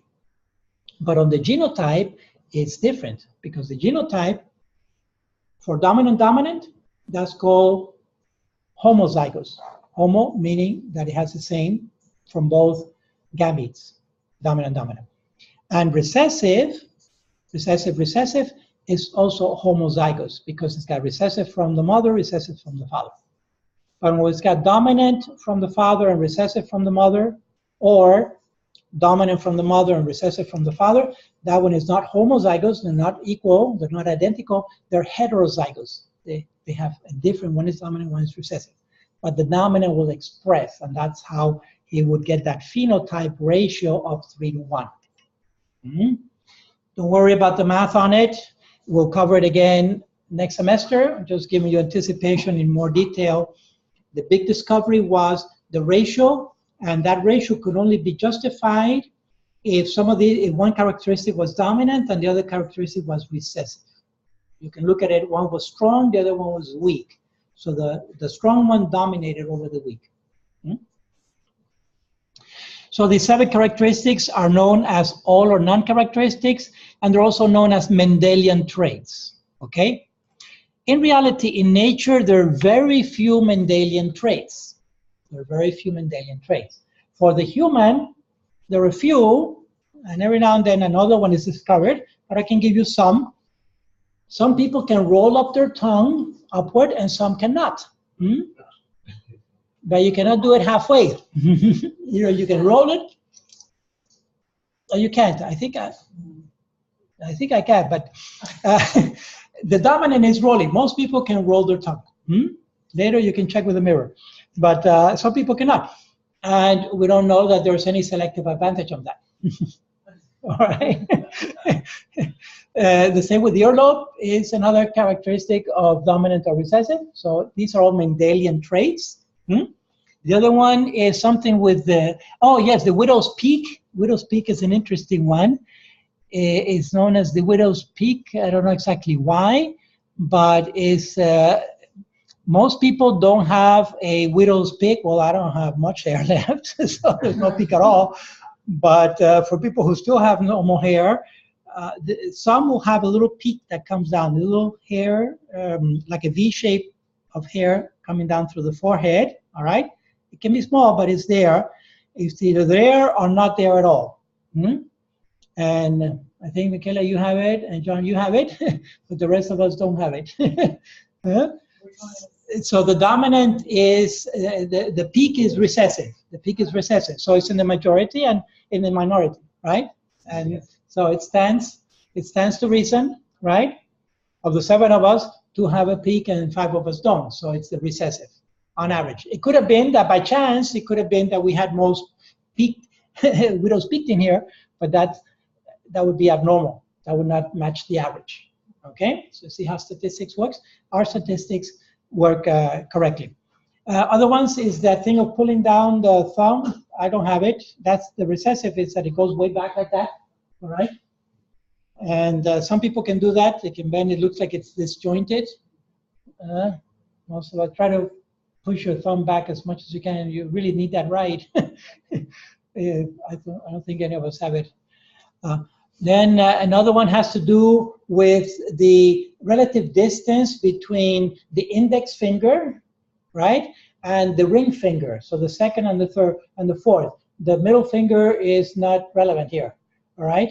The middle finger is not relevant. It's the ratio is the distance between the index and the ring finger. If it's if the index is taller or the same size, or if the index is smaller. Actually, I ended up with one of each, because on this hand, my index is smaller, but on this hand, they're the same size. So it's individual. Each hand can be different, all right? And there's something about it is influenced by sex, so there may be a difference between the male and the female, all right? You can read the smaller print here, it gives the explanation, but that's a ratio of the index finger with the ring finger, all right? And another one is the little hair in the middle, in the middle phalange. The middle phalange, most people don't have any hair there, but some people have a little bit of hair there.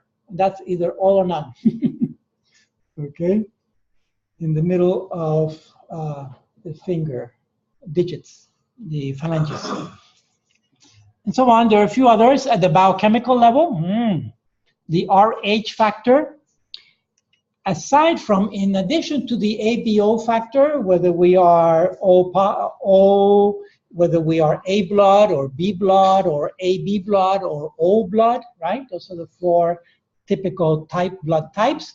There's a second factor. These are proteins on the surface of the RBCs, of the red blood cells. That other factor is called the RH factor. It's a particular protein on the surface. It's either there or not there. So that's a Mendelian trait. And if it's there, it's called RH positive. If it's not there, it's called RH negative, because it's not there. And the RH comes from the first 2 letters of the rhesus monkey. The rhesus monkey is a mid-sized Asian monkey. And this is the genus name, RH, rhesus. And simply because it was discovered on this monkey, and this monkey was used for clinical experimentation and so forth, and they discovered the RBCs that these monkeys are either RH positive or RH negative. And we have the similar protein. There's a lot of conservation. There's a lot of homology between the human RH protein and the rhesus RH protein, right? And so that's why it's called the RH factor, either RH positive or negative. That has an important thing to do with pregnancy and so forth that we'll look at next semester again. But you can see that's Mendelian, that's all or none. That's molecular, that's at the biochemical level, which is also physiological. Right? Moving forward. Okay, so we have these Mendelian traits, but like I say, there are very few Mendelian traits, really. Most traits are polymorphic, and in genetics, they are called quantitative traits. Quantitative because there's a range.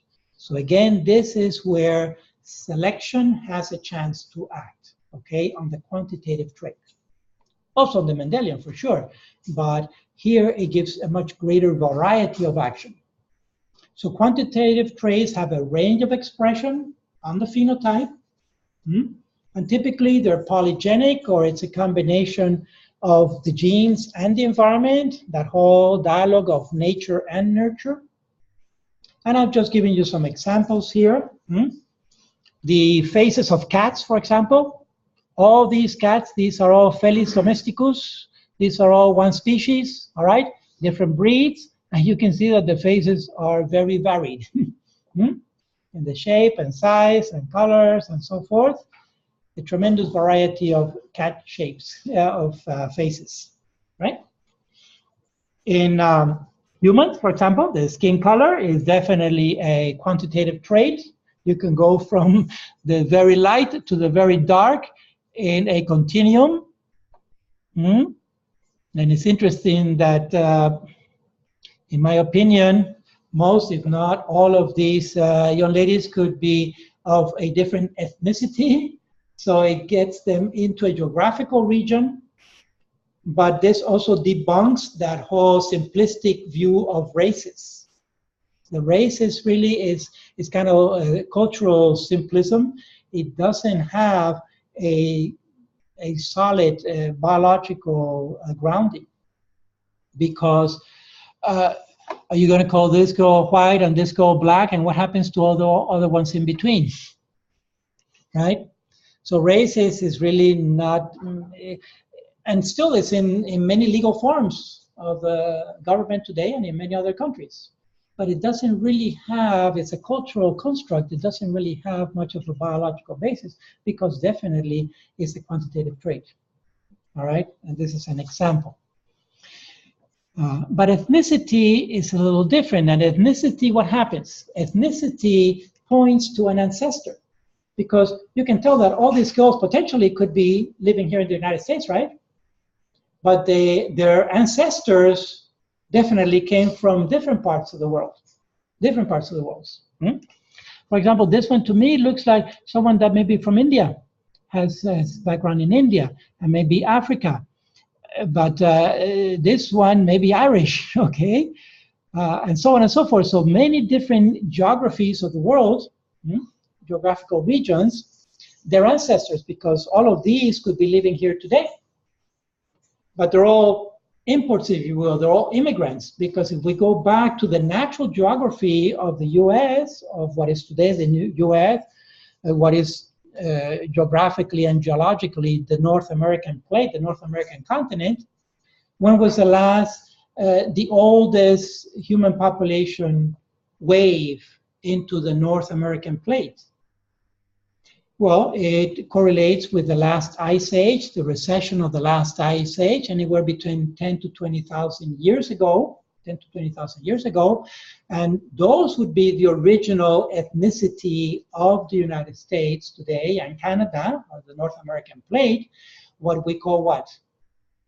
Native American, right? The Native American, the Indian nations of this land, which were the original human populators here 10 to 20,000 years ago, of which maybe one of two of these, but I don't know even that there are any Native Americans represented here, maybe possibly this one, okay, which has definitely Asian traces. What was the color of the original Native American? So they were called redskin, right? Reddish, because actually they tended to be on the pale side of the skin, little melanin, but more exposure to sun, which made their skin reddish, like sunburn, right? But really the Native American origin, ethnic origin, is from Asia. And so if we take it down to the ethnicities, the two original ethnicities of the world for North America and Central and South America is going to be Asian. And for Europe also, because there were waves of migration, which we'll look at in a couple of lectures from now, the waves of human migrations back 200,000 years ago, 100,000 years ago, the migrations out of Africa, what is known as out of Africa. And the other ethnicity, of course, the mother ethnicity is going to be African. So really the two big ethnicities that we can talk about are Asian and African. And even Asian back further to African. So the one original ethnicity is definitely going to be African for all the 7 continents. And that can be traced phylogenetically by the human genome, all right?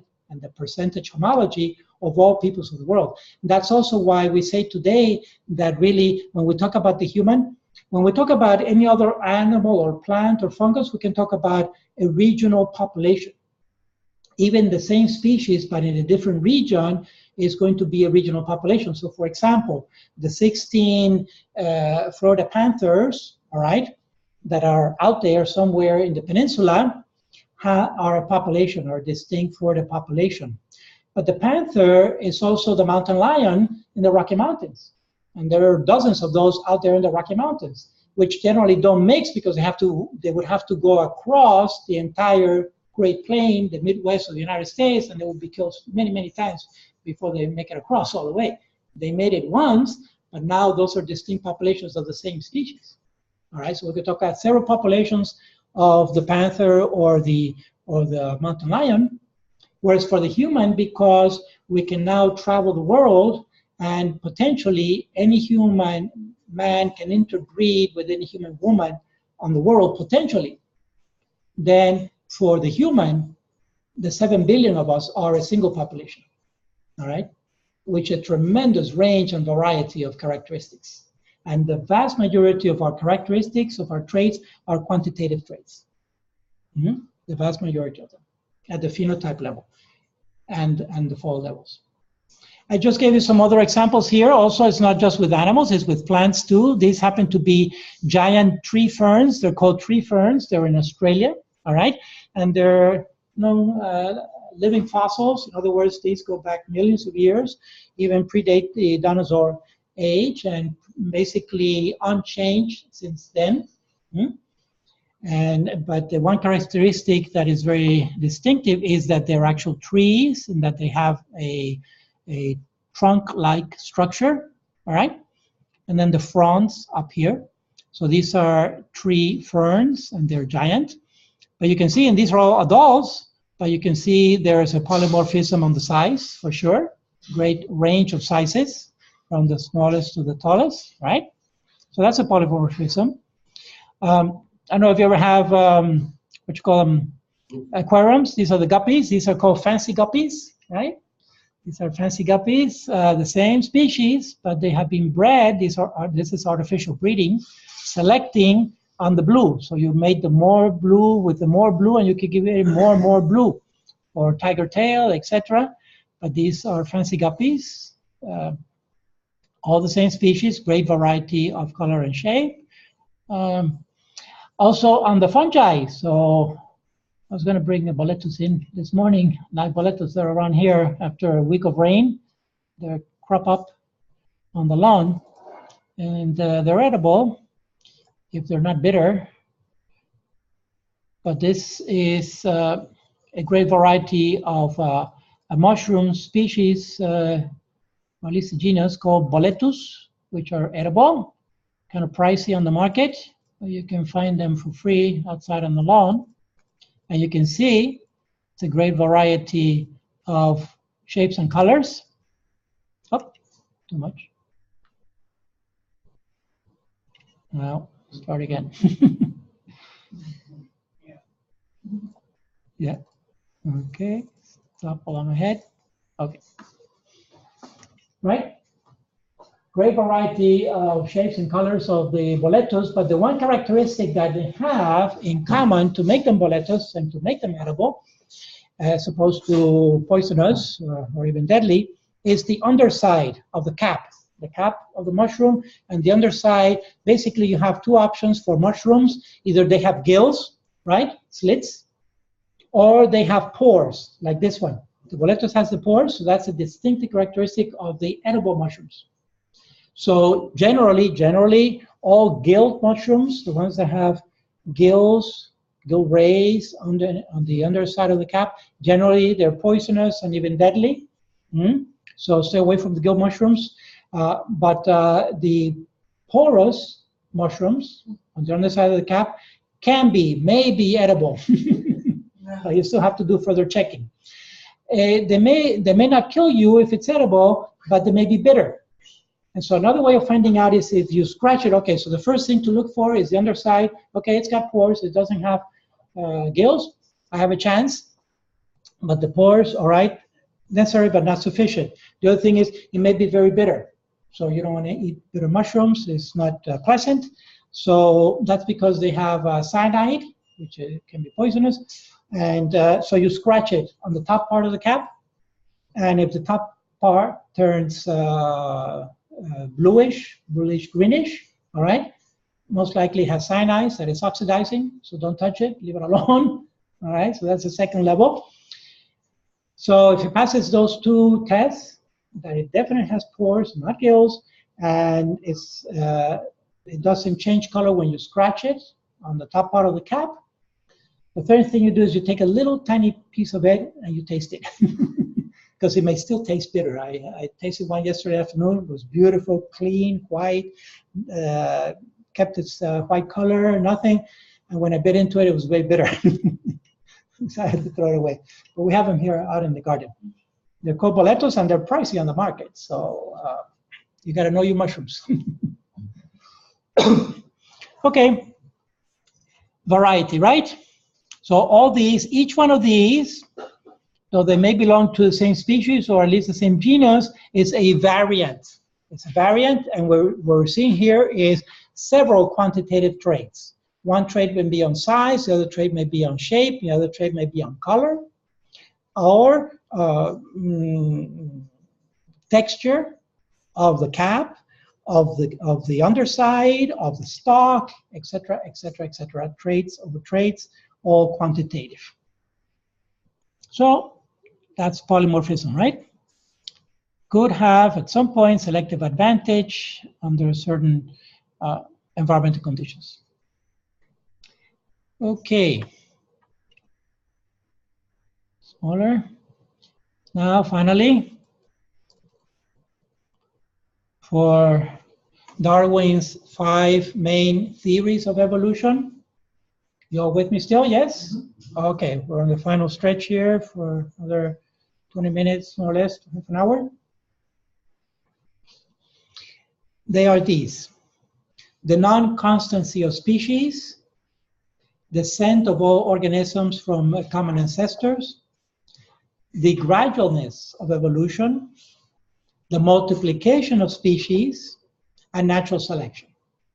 These are his 5 theories which he came up, let's say, individually, relatively independent.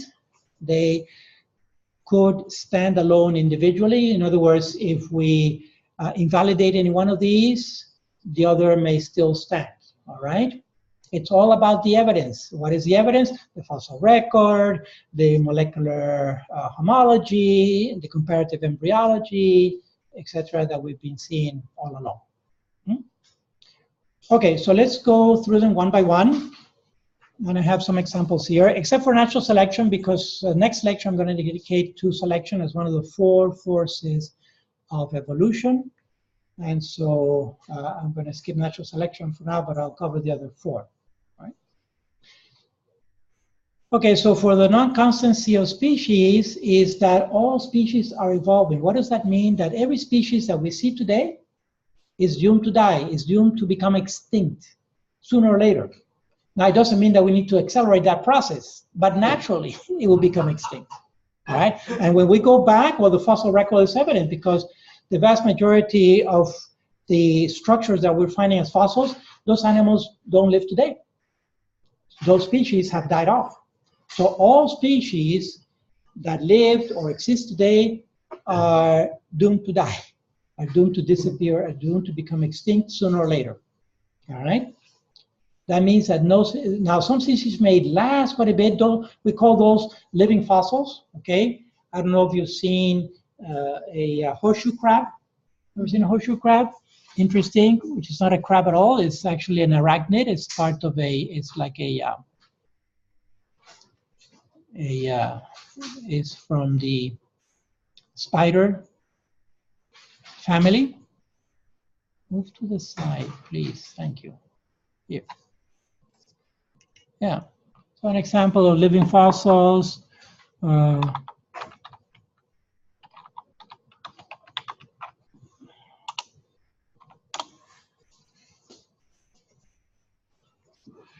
Right, so these are horseshoe, yeah, but I want the underside. And this is why any one of these. Okay, well, if you count the legs, 1, 2, 3, 4, 5. Actually, these are not legs, these are glycerine. But the horseshoe crab has 4 sets of functional legs, okay? 4 sets of functional legs, which makes it an arachnid. Whereas a real crab has 3 sets of legs. So it's not a real crab, but it looks like a crab. But it is a horseshoe shape, and this is like a giant spider that walks and lives in the ocean, and it has gills. It has actually these are called book lungs, not real gills, book lungs. But that's an example of what could be a living fossil. They look very similar to the trilobites of old. Another one is the what is that called? The coelacanth.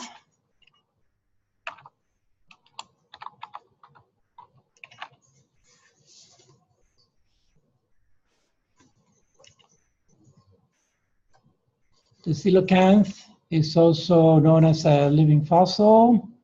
It's very ancient, and it has a weird way of moving its fins. Some of the fins actually rotate around and are indicative of, sorry? Turtle. Similar to turtle, yes, but moving toward legs, appendages, leg-like function, even though it's truly a fish and has gills. Similar, they live in the deep ocean. I think it's both Atlantic and Pacific, but this is the coelacanth, and there's some filming on this. They're rare, and their basic shape has been unchanged for millions of years. The shark also is just an eating tube. The shark in general is also a basic unchanged shape for many years. So you have these living fossils. Some of the cycads are considered living fossils on the plant side. Right? You're familiar with cycads? Right? They have these cones which are typical of pine trees, but they're not actual pine trees. And these are cycads, right? Their basic structure has not changed for millions of years, so they're not as living fossils. But the point is that all species, sooner or later, are doomed to become extinct.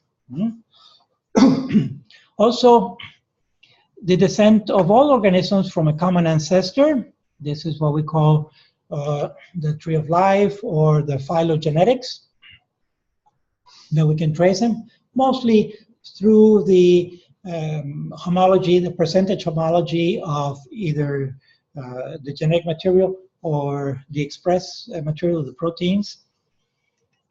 Gradualness is that there are no jumps or skips or discontinuities.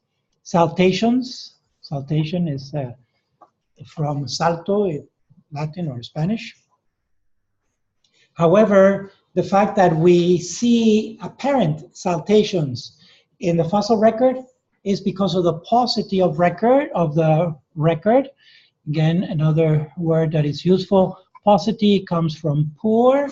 In other words, that the vast majority of organisms that have died have not left a fossil, left a fossil behind. So we have a lot of gaps in the fossil record. That's because of the poorness of the record, because we have very few representatives around, okay? The vast majority of organisms that died were either soft tissue, or they got crunched up, or just were not mineralized into a fossil. Excuse me.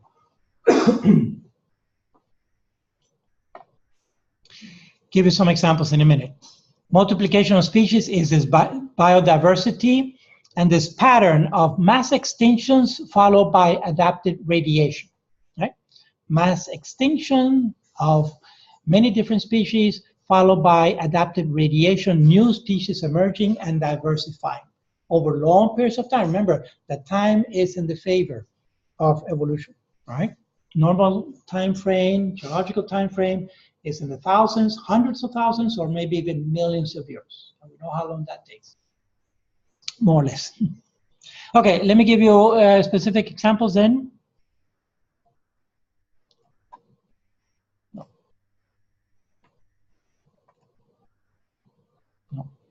I mean that. Hopefully it will go away. No. Okay. Yes. All right, so let's go one by one then.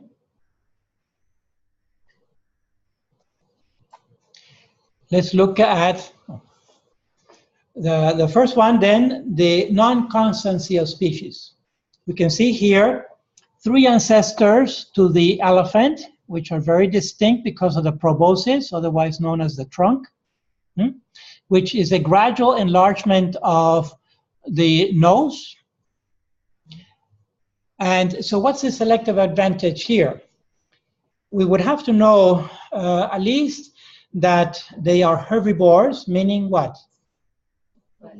They feed on plants, exclusively on plants, whether it's trees or leaves or grass, whatever, but they are herbivores, all right? Herbivores, they're going to tend to be slower moving, larger body mass, and that makes them vulnerable to what? To the carnivores, all right? So if I'm a herbivore and I can smell the carnivore before I see the carnivore, I can try to hide. So there could be a selective advantage for developing a more of a snout. In other words, by chance, you know, this precursor, this ancestor of today's elephant, called the Moeritherium, all right, the Moeritherium, at some point, by chance, developed a little longer proboscis on the nose, meaning that it had more olfactory glands inside that could detect a little bit more of the whiff of a saber-toothed tiger or some other creature that was out there, a carnivore that was going to hunt it down. All right? So on average, this one Moeritherium with a little larger proboscis managed to survive, did not get eaten before the sibling got eaten that had a shorter proboscis. And so that little longer proboscis was passed on, okay? And eventually that proboscis there was selection pressure on it, because it gave a definite advantage by smell before sight, because the tiger is in between I cannot see the tiger, it's camouflaged with the stripes and everything, but I can smell the guy because I can smell him a mile away. Okay, it's got dead blood all over him and I can smell him.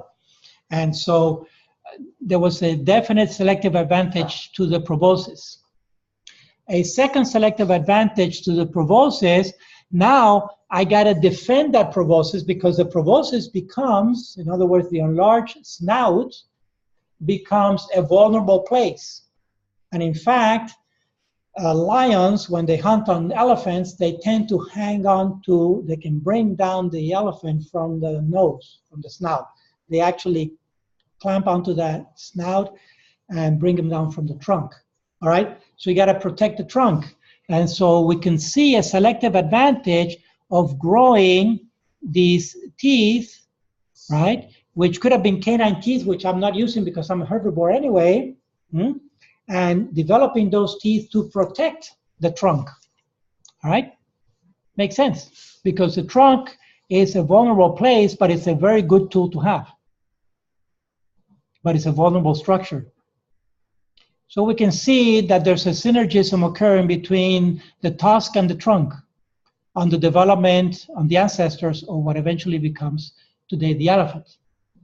Now, we have a fossil record. We actually have, this is a photograph of a cranium of a fossil Moeritherium that was found about 35 million years ago. It is no longer around today. So this species died. But another species replaced it, the Trilophodon, which appeared around 25 million years ago. And here's a photograph of a skull, a fossil skull in a museum dated back to about 25 million years ago. It is no longer around today, so that species also disappeared. But an ancestor of that, eventually a descendant of that one, eventually developed into what we know as the mammoth, and there are plenty of mammoth fossils around, even actual tissue, mammoth tissue, because they lasted until fairly recently, the last ice ages up in Northern Europe. Okay, so there have been actual mammal tissue found, soft tissue frozen, aside from fossils. So the mammoths were definitely around. But today they are extinct, definitely extinct. By the way, they've been trying to clone a mammoth into an elephant egg for many years now, and not been able to do it for some years. Today, we have the elephant, which there's an Indian elephant, there's an African elephant, they're actually, I think they're two different species, not just varieties.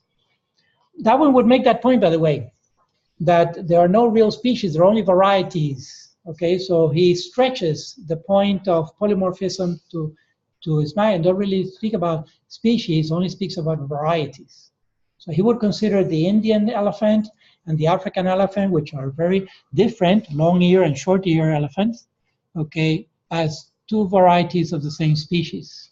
And I think that today they're classified actually two different species. They would not interbreed. Of course,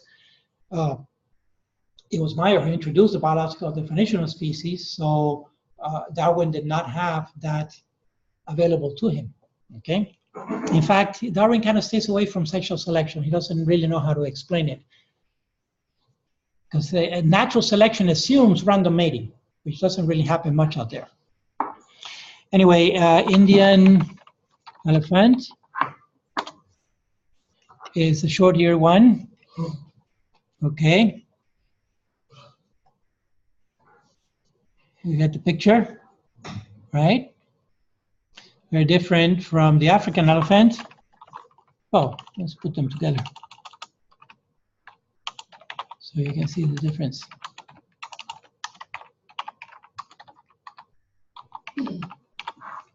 Could those two species, I mean, the same species, but could they crossbreed? That's the whole point. No, they could not. Because see, because they would violate the definition of a species. They are two different species. And in fact, even different populations of the same species of animal may not get to interbreed, because they may have signals. So let's say we're in Africa and we have a population of African elephants near eastern end of Africa. We have another population of African elephants in the western part of Africa. And those two populations maybe migrate together. They may not interbreed. And they may even look alike to us, but to them they look very different, or they smell very different. So it's going to get down to the level of the molecular level of maybe some pheromones, or some behavior that they do a little different, okay? But there's variety, there's different, and there are two distinct populations. So even within the same species, different populations of the same species may not interbreed. That's pointing toward selection. That's pointing toward eventually individuating. If one population disappears and the other one doesn't, then that's what we call drift, which we'll look at next class. So the characteristics of this one population survive, but the characteristics of the other population did not survive. I wanted to see, okay, so you see the difference between the two. I just wanted to find the scientific name. Let's say African elephant. I want to make sure that there are two different species. Okay, and so here's the Loxodonta africana, all right? Loxodonta africana. Now, let's try for the Indian. Loxodonta africana.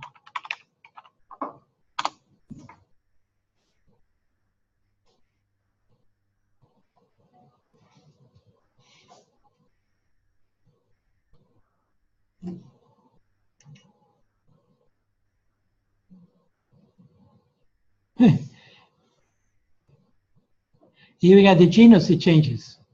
Elephas maximus or Elephas maximus indicus is a subspecies, but Elephas maximus.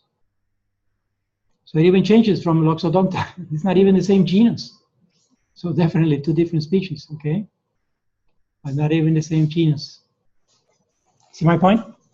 For the African, it was Loxodonta, right? The genus was Loxodonta, but this one is Elephas.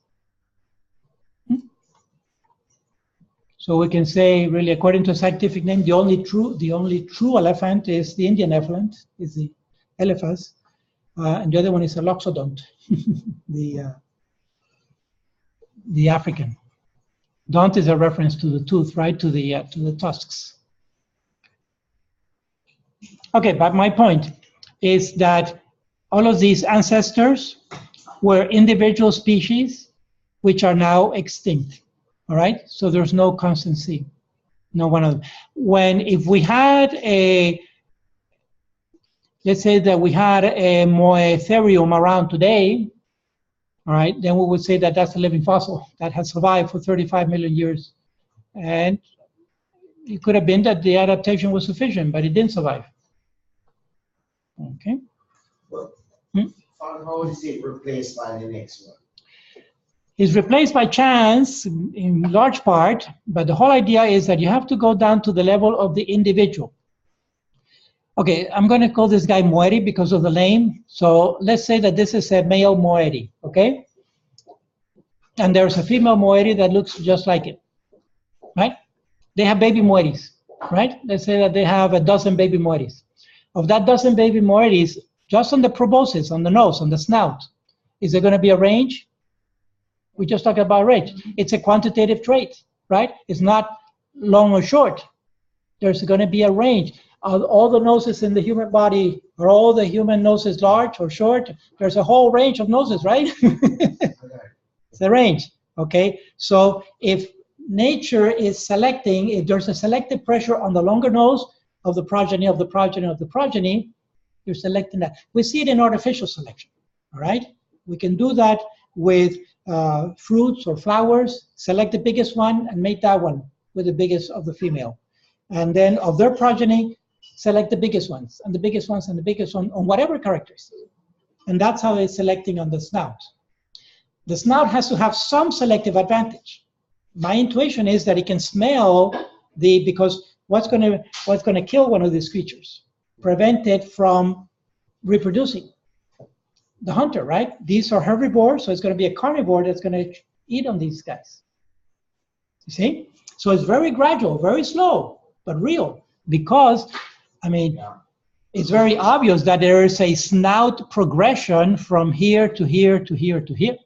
This one is definitely longer than this one, which is definitely longer than this one, which is definitely longer than this one, okay?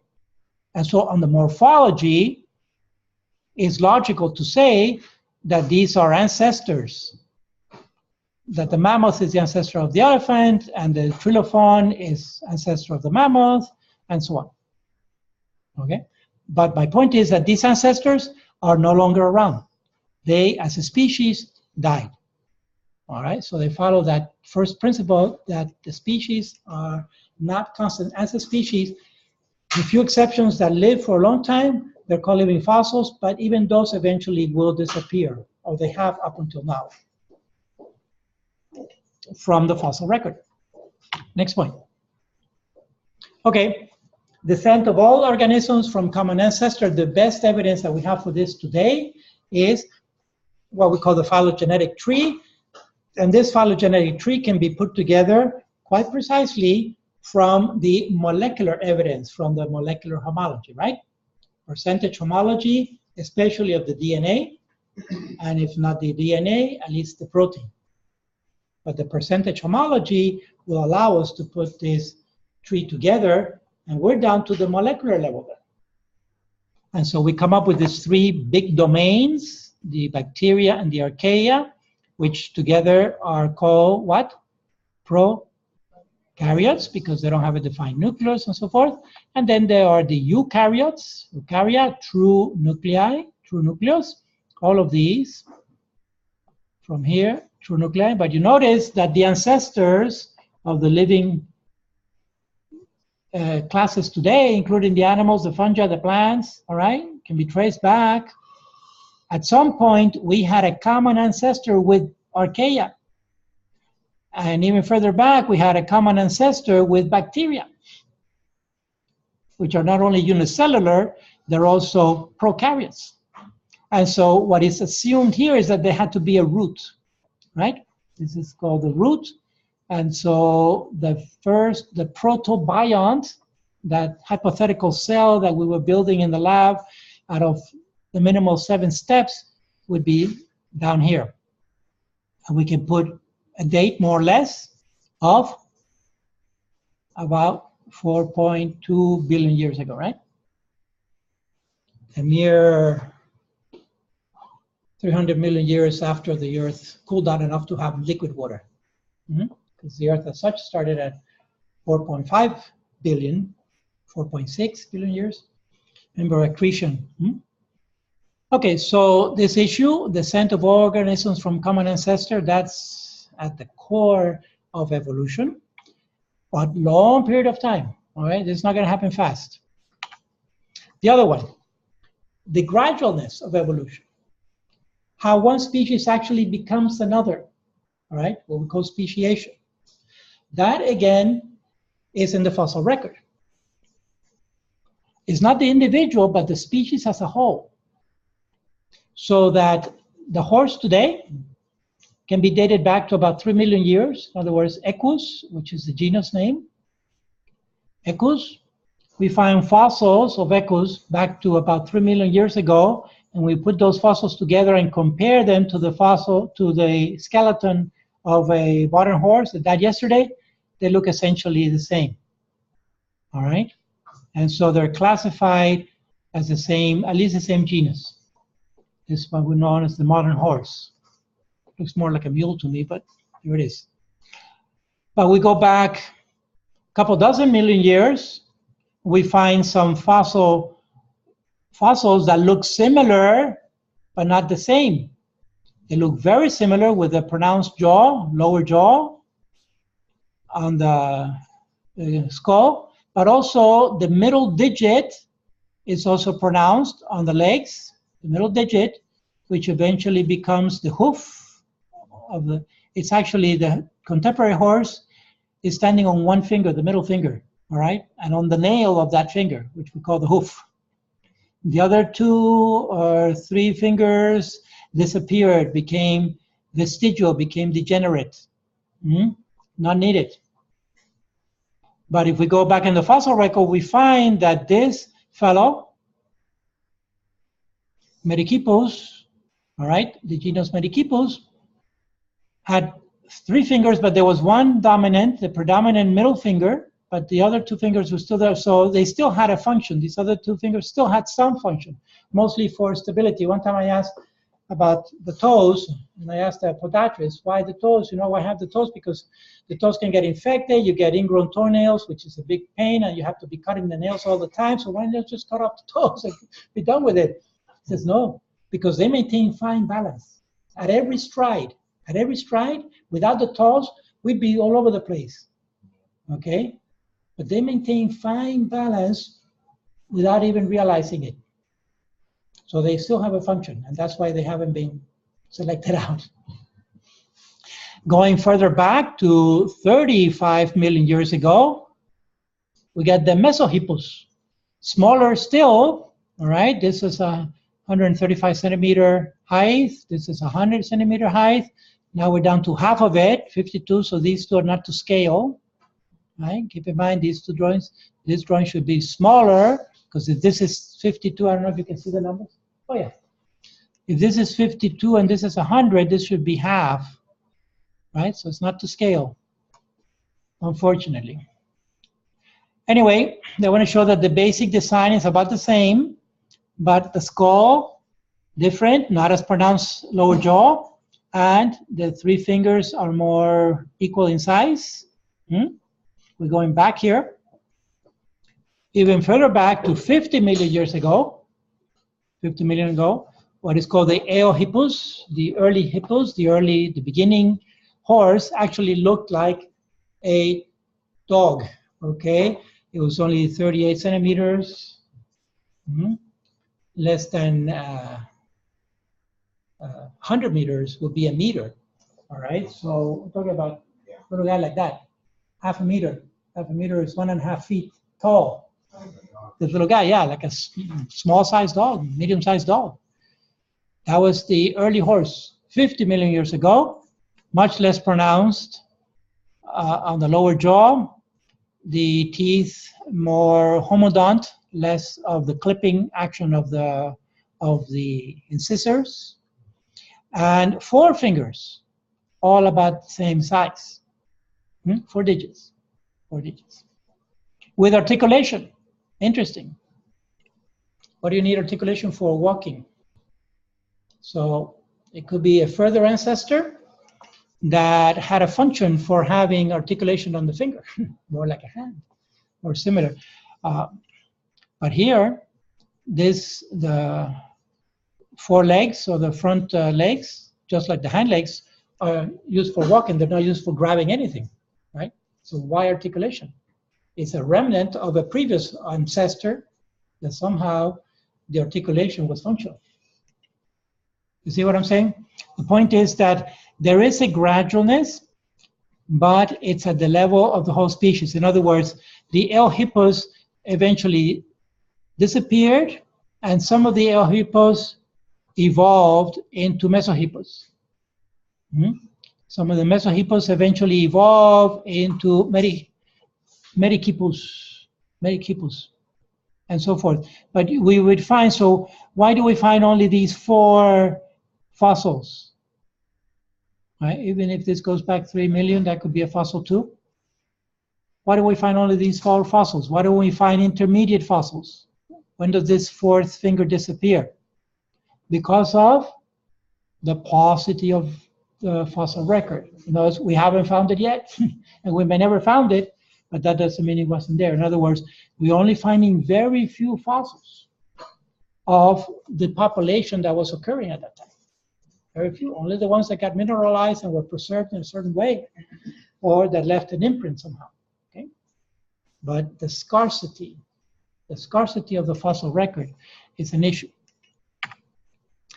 All right, another point, the multiplication of species. This speaks to the radiation the massive extinction followed by a radiative, expansive radiation. All right, what do we have? We have the primitive precursors of the dinosaurs way back here, some kind of reptilian, some kind of saurus. A sauro or saur is a reptile, it's an ancestor of a reptile. It's a tetrapod, four-legged creature, relatively long neck, balanced with a relatively long tail, pivoting in the mid-body. Four-legged tetrapod, all right? So accustomed to land. Radiation, in other words, from this species, several other species may develop, have in fact developed, because there's fossil record for each one of these lines. What do we have? There could be various different selection. One type of selective pressure could have been on running, so developing longer hind legs. Another type of selection could have been on a longer neck or a bigger tail to balance the rest of the body. All right, so that would, each polymorphic trait could be selected on individually, or natural selection could be acting on each individual polymorphic trait, and there are many polymorphic traits. So that gives the possibility of radiation of several species emerging from a single ancestor, several different characters, depending on what characteristic was being selected on. It could have been sight, it could have been smell, etc. Okay, so you get this radiation moving forward. At some point, there may have been a catastrophic event, because by the Jurassic, you have an expansive radiation. Look at all the radiation has occurred from 3 common ancestors. All right, this branch and this way, this branch this way, and this branch this way. It looks like this branch was mostly ended up being herbivores, large, very large bodies with long necks, but this is not a fast-moving animal, right? So this is mostly herbivore, huge body mass. These guys, I don't know if herbivore or carnivore, but this one, other branch, definitely carnivores. These are the different types of dinosaurs that we know classically. All right, faster, longer legs, and bipedal, to the point that the 4 legs become degenerate. In some, in others, there was a selective advantage to develop claws, like the Velociraptor, raptor, okay? But you can see that there was an expansive radiation here, which was bigger than this one. At any point through the Triassic and Jurassic, the dinosaurs were expanding. Then, so there must have been some climatological change here that allowed for that expansion, was favoring whatever characteristics they were developing. But then at some point, probably the environment kind of stabilized. So there was not much selective pressure going on. And then there must have been some cataclysmic event where all of this expansive radiation became extinct fairly quickly. All right, you can almost draw a vertical line here. So this is definitely at the global level a cataclysm that made all these adaptations bad. Okay, unsurvivable, and they were gone. So that was the demise of the dinosaurs, the end of the Cretaceous, and it coincides with about 65 million years ago.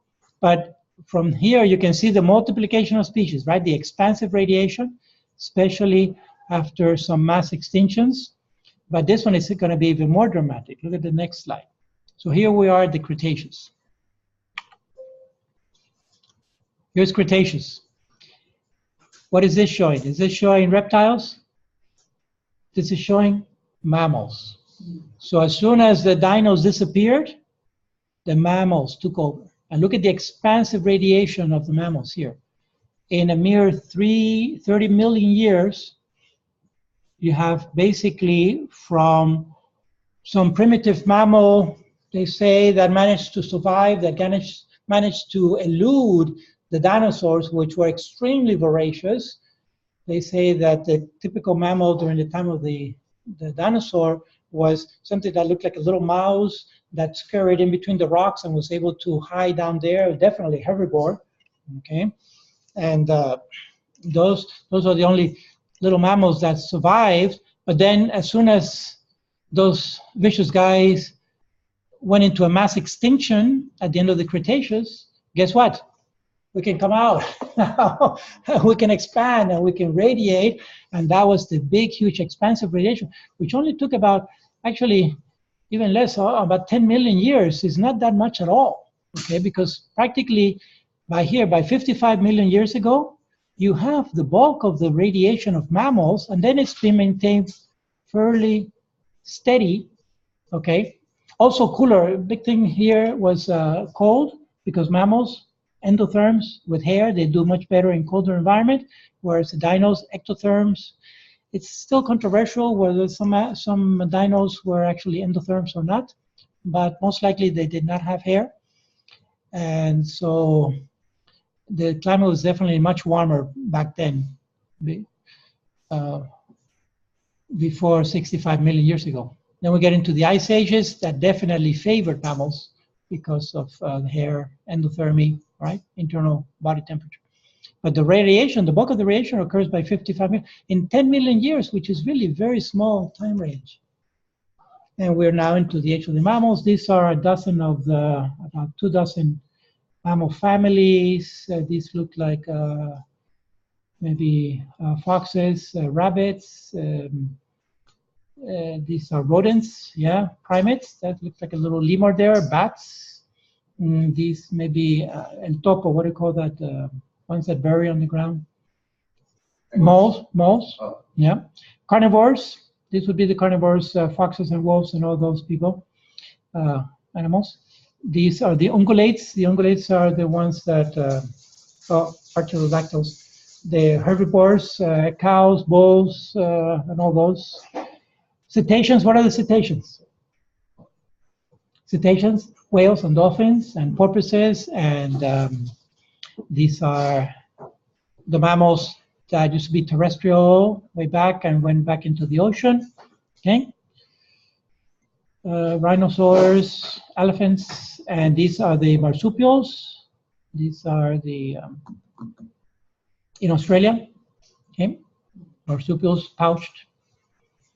So this is about a dozen of the 2 dozen or so families of mammals that there are around today. But you can see that, and so this is the expansive radiation. Most of them have survived. A few have become extinct, just with a few representatives today. But that's what these spots, these ink spots mean, that there was an expansive radiation here. Oops, sorry. There was an expansive radiation here, and then they started getting selected, and many of these species, this represents many species, right, started dying out to the point that maybe there was only a couple species surviving, and eventually they died out too here, all right? So these are dead, all these are dead ends, and only the ones that we see. So these guys, the rodents, keep expanding. They're very well fit to the environment because they can still run around and eat half of the crops that are produced today in the world. Some seem to be on the decline, just naturally, or in the Quaternary period. And that's what the black marks indicate. There was an expansive radiation here, probably when the land became more like grassland. For, yes, done? Okay, we should be done so. Recording. No, stop. I stopped recording, but it's still processing the. Oh yes, it's downloading. So isn't that Thank you. stage? You still have a few minutes, or you have to go? No. You have to I'm go? freezing actually. If I need to stay there outside. Can you wait a few minutes? I'll be done, because I have other things to explain. Okay. I mean, Thank you. my feet are within my socks, within my shoes. You gotta stop. Okay. Let's. That's it. That's the last slide. Okay. So multiplication of species. The fossil record is there. We get this mass extinctions, typically by some dramatic climatological change, followed by expansive radiation of new species that can now flourish because the ones that were hunting them down have now disappeared. And that's a cycle that can be seen in the fossil record. And that's pretty much the end of it. So any questions or comments? No? People are good? We can finish here. All right, so I'm going to stop the recording.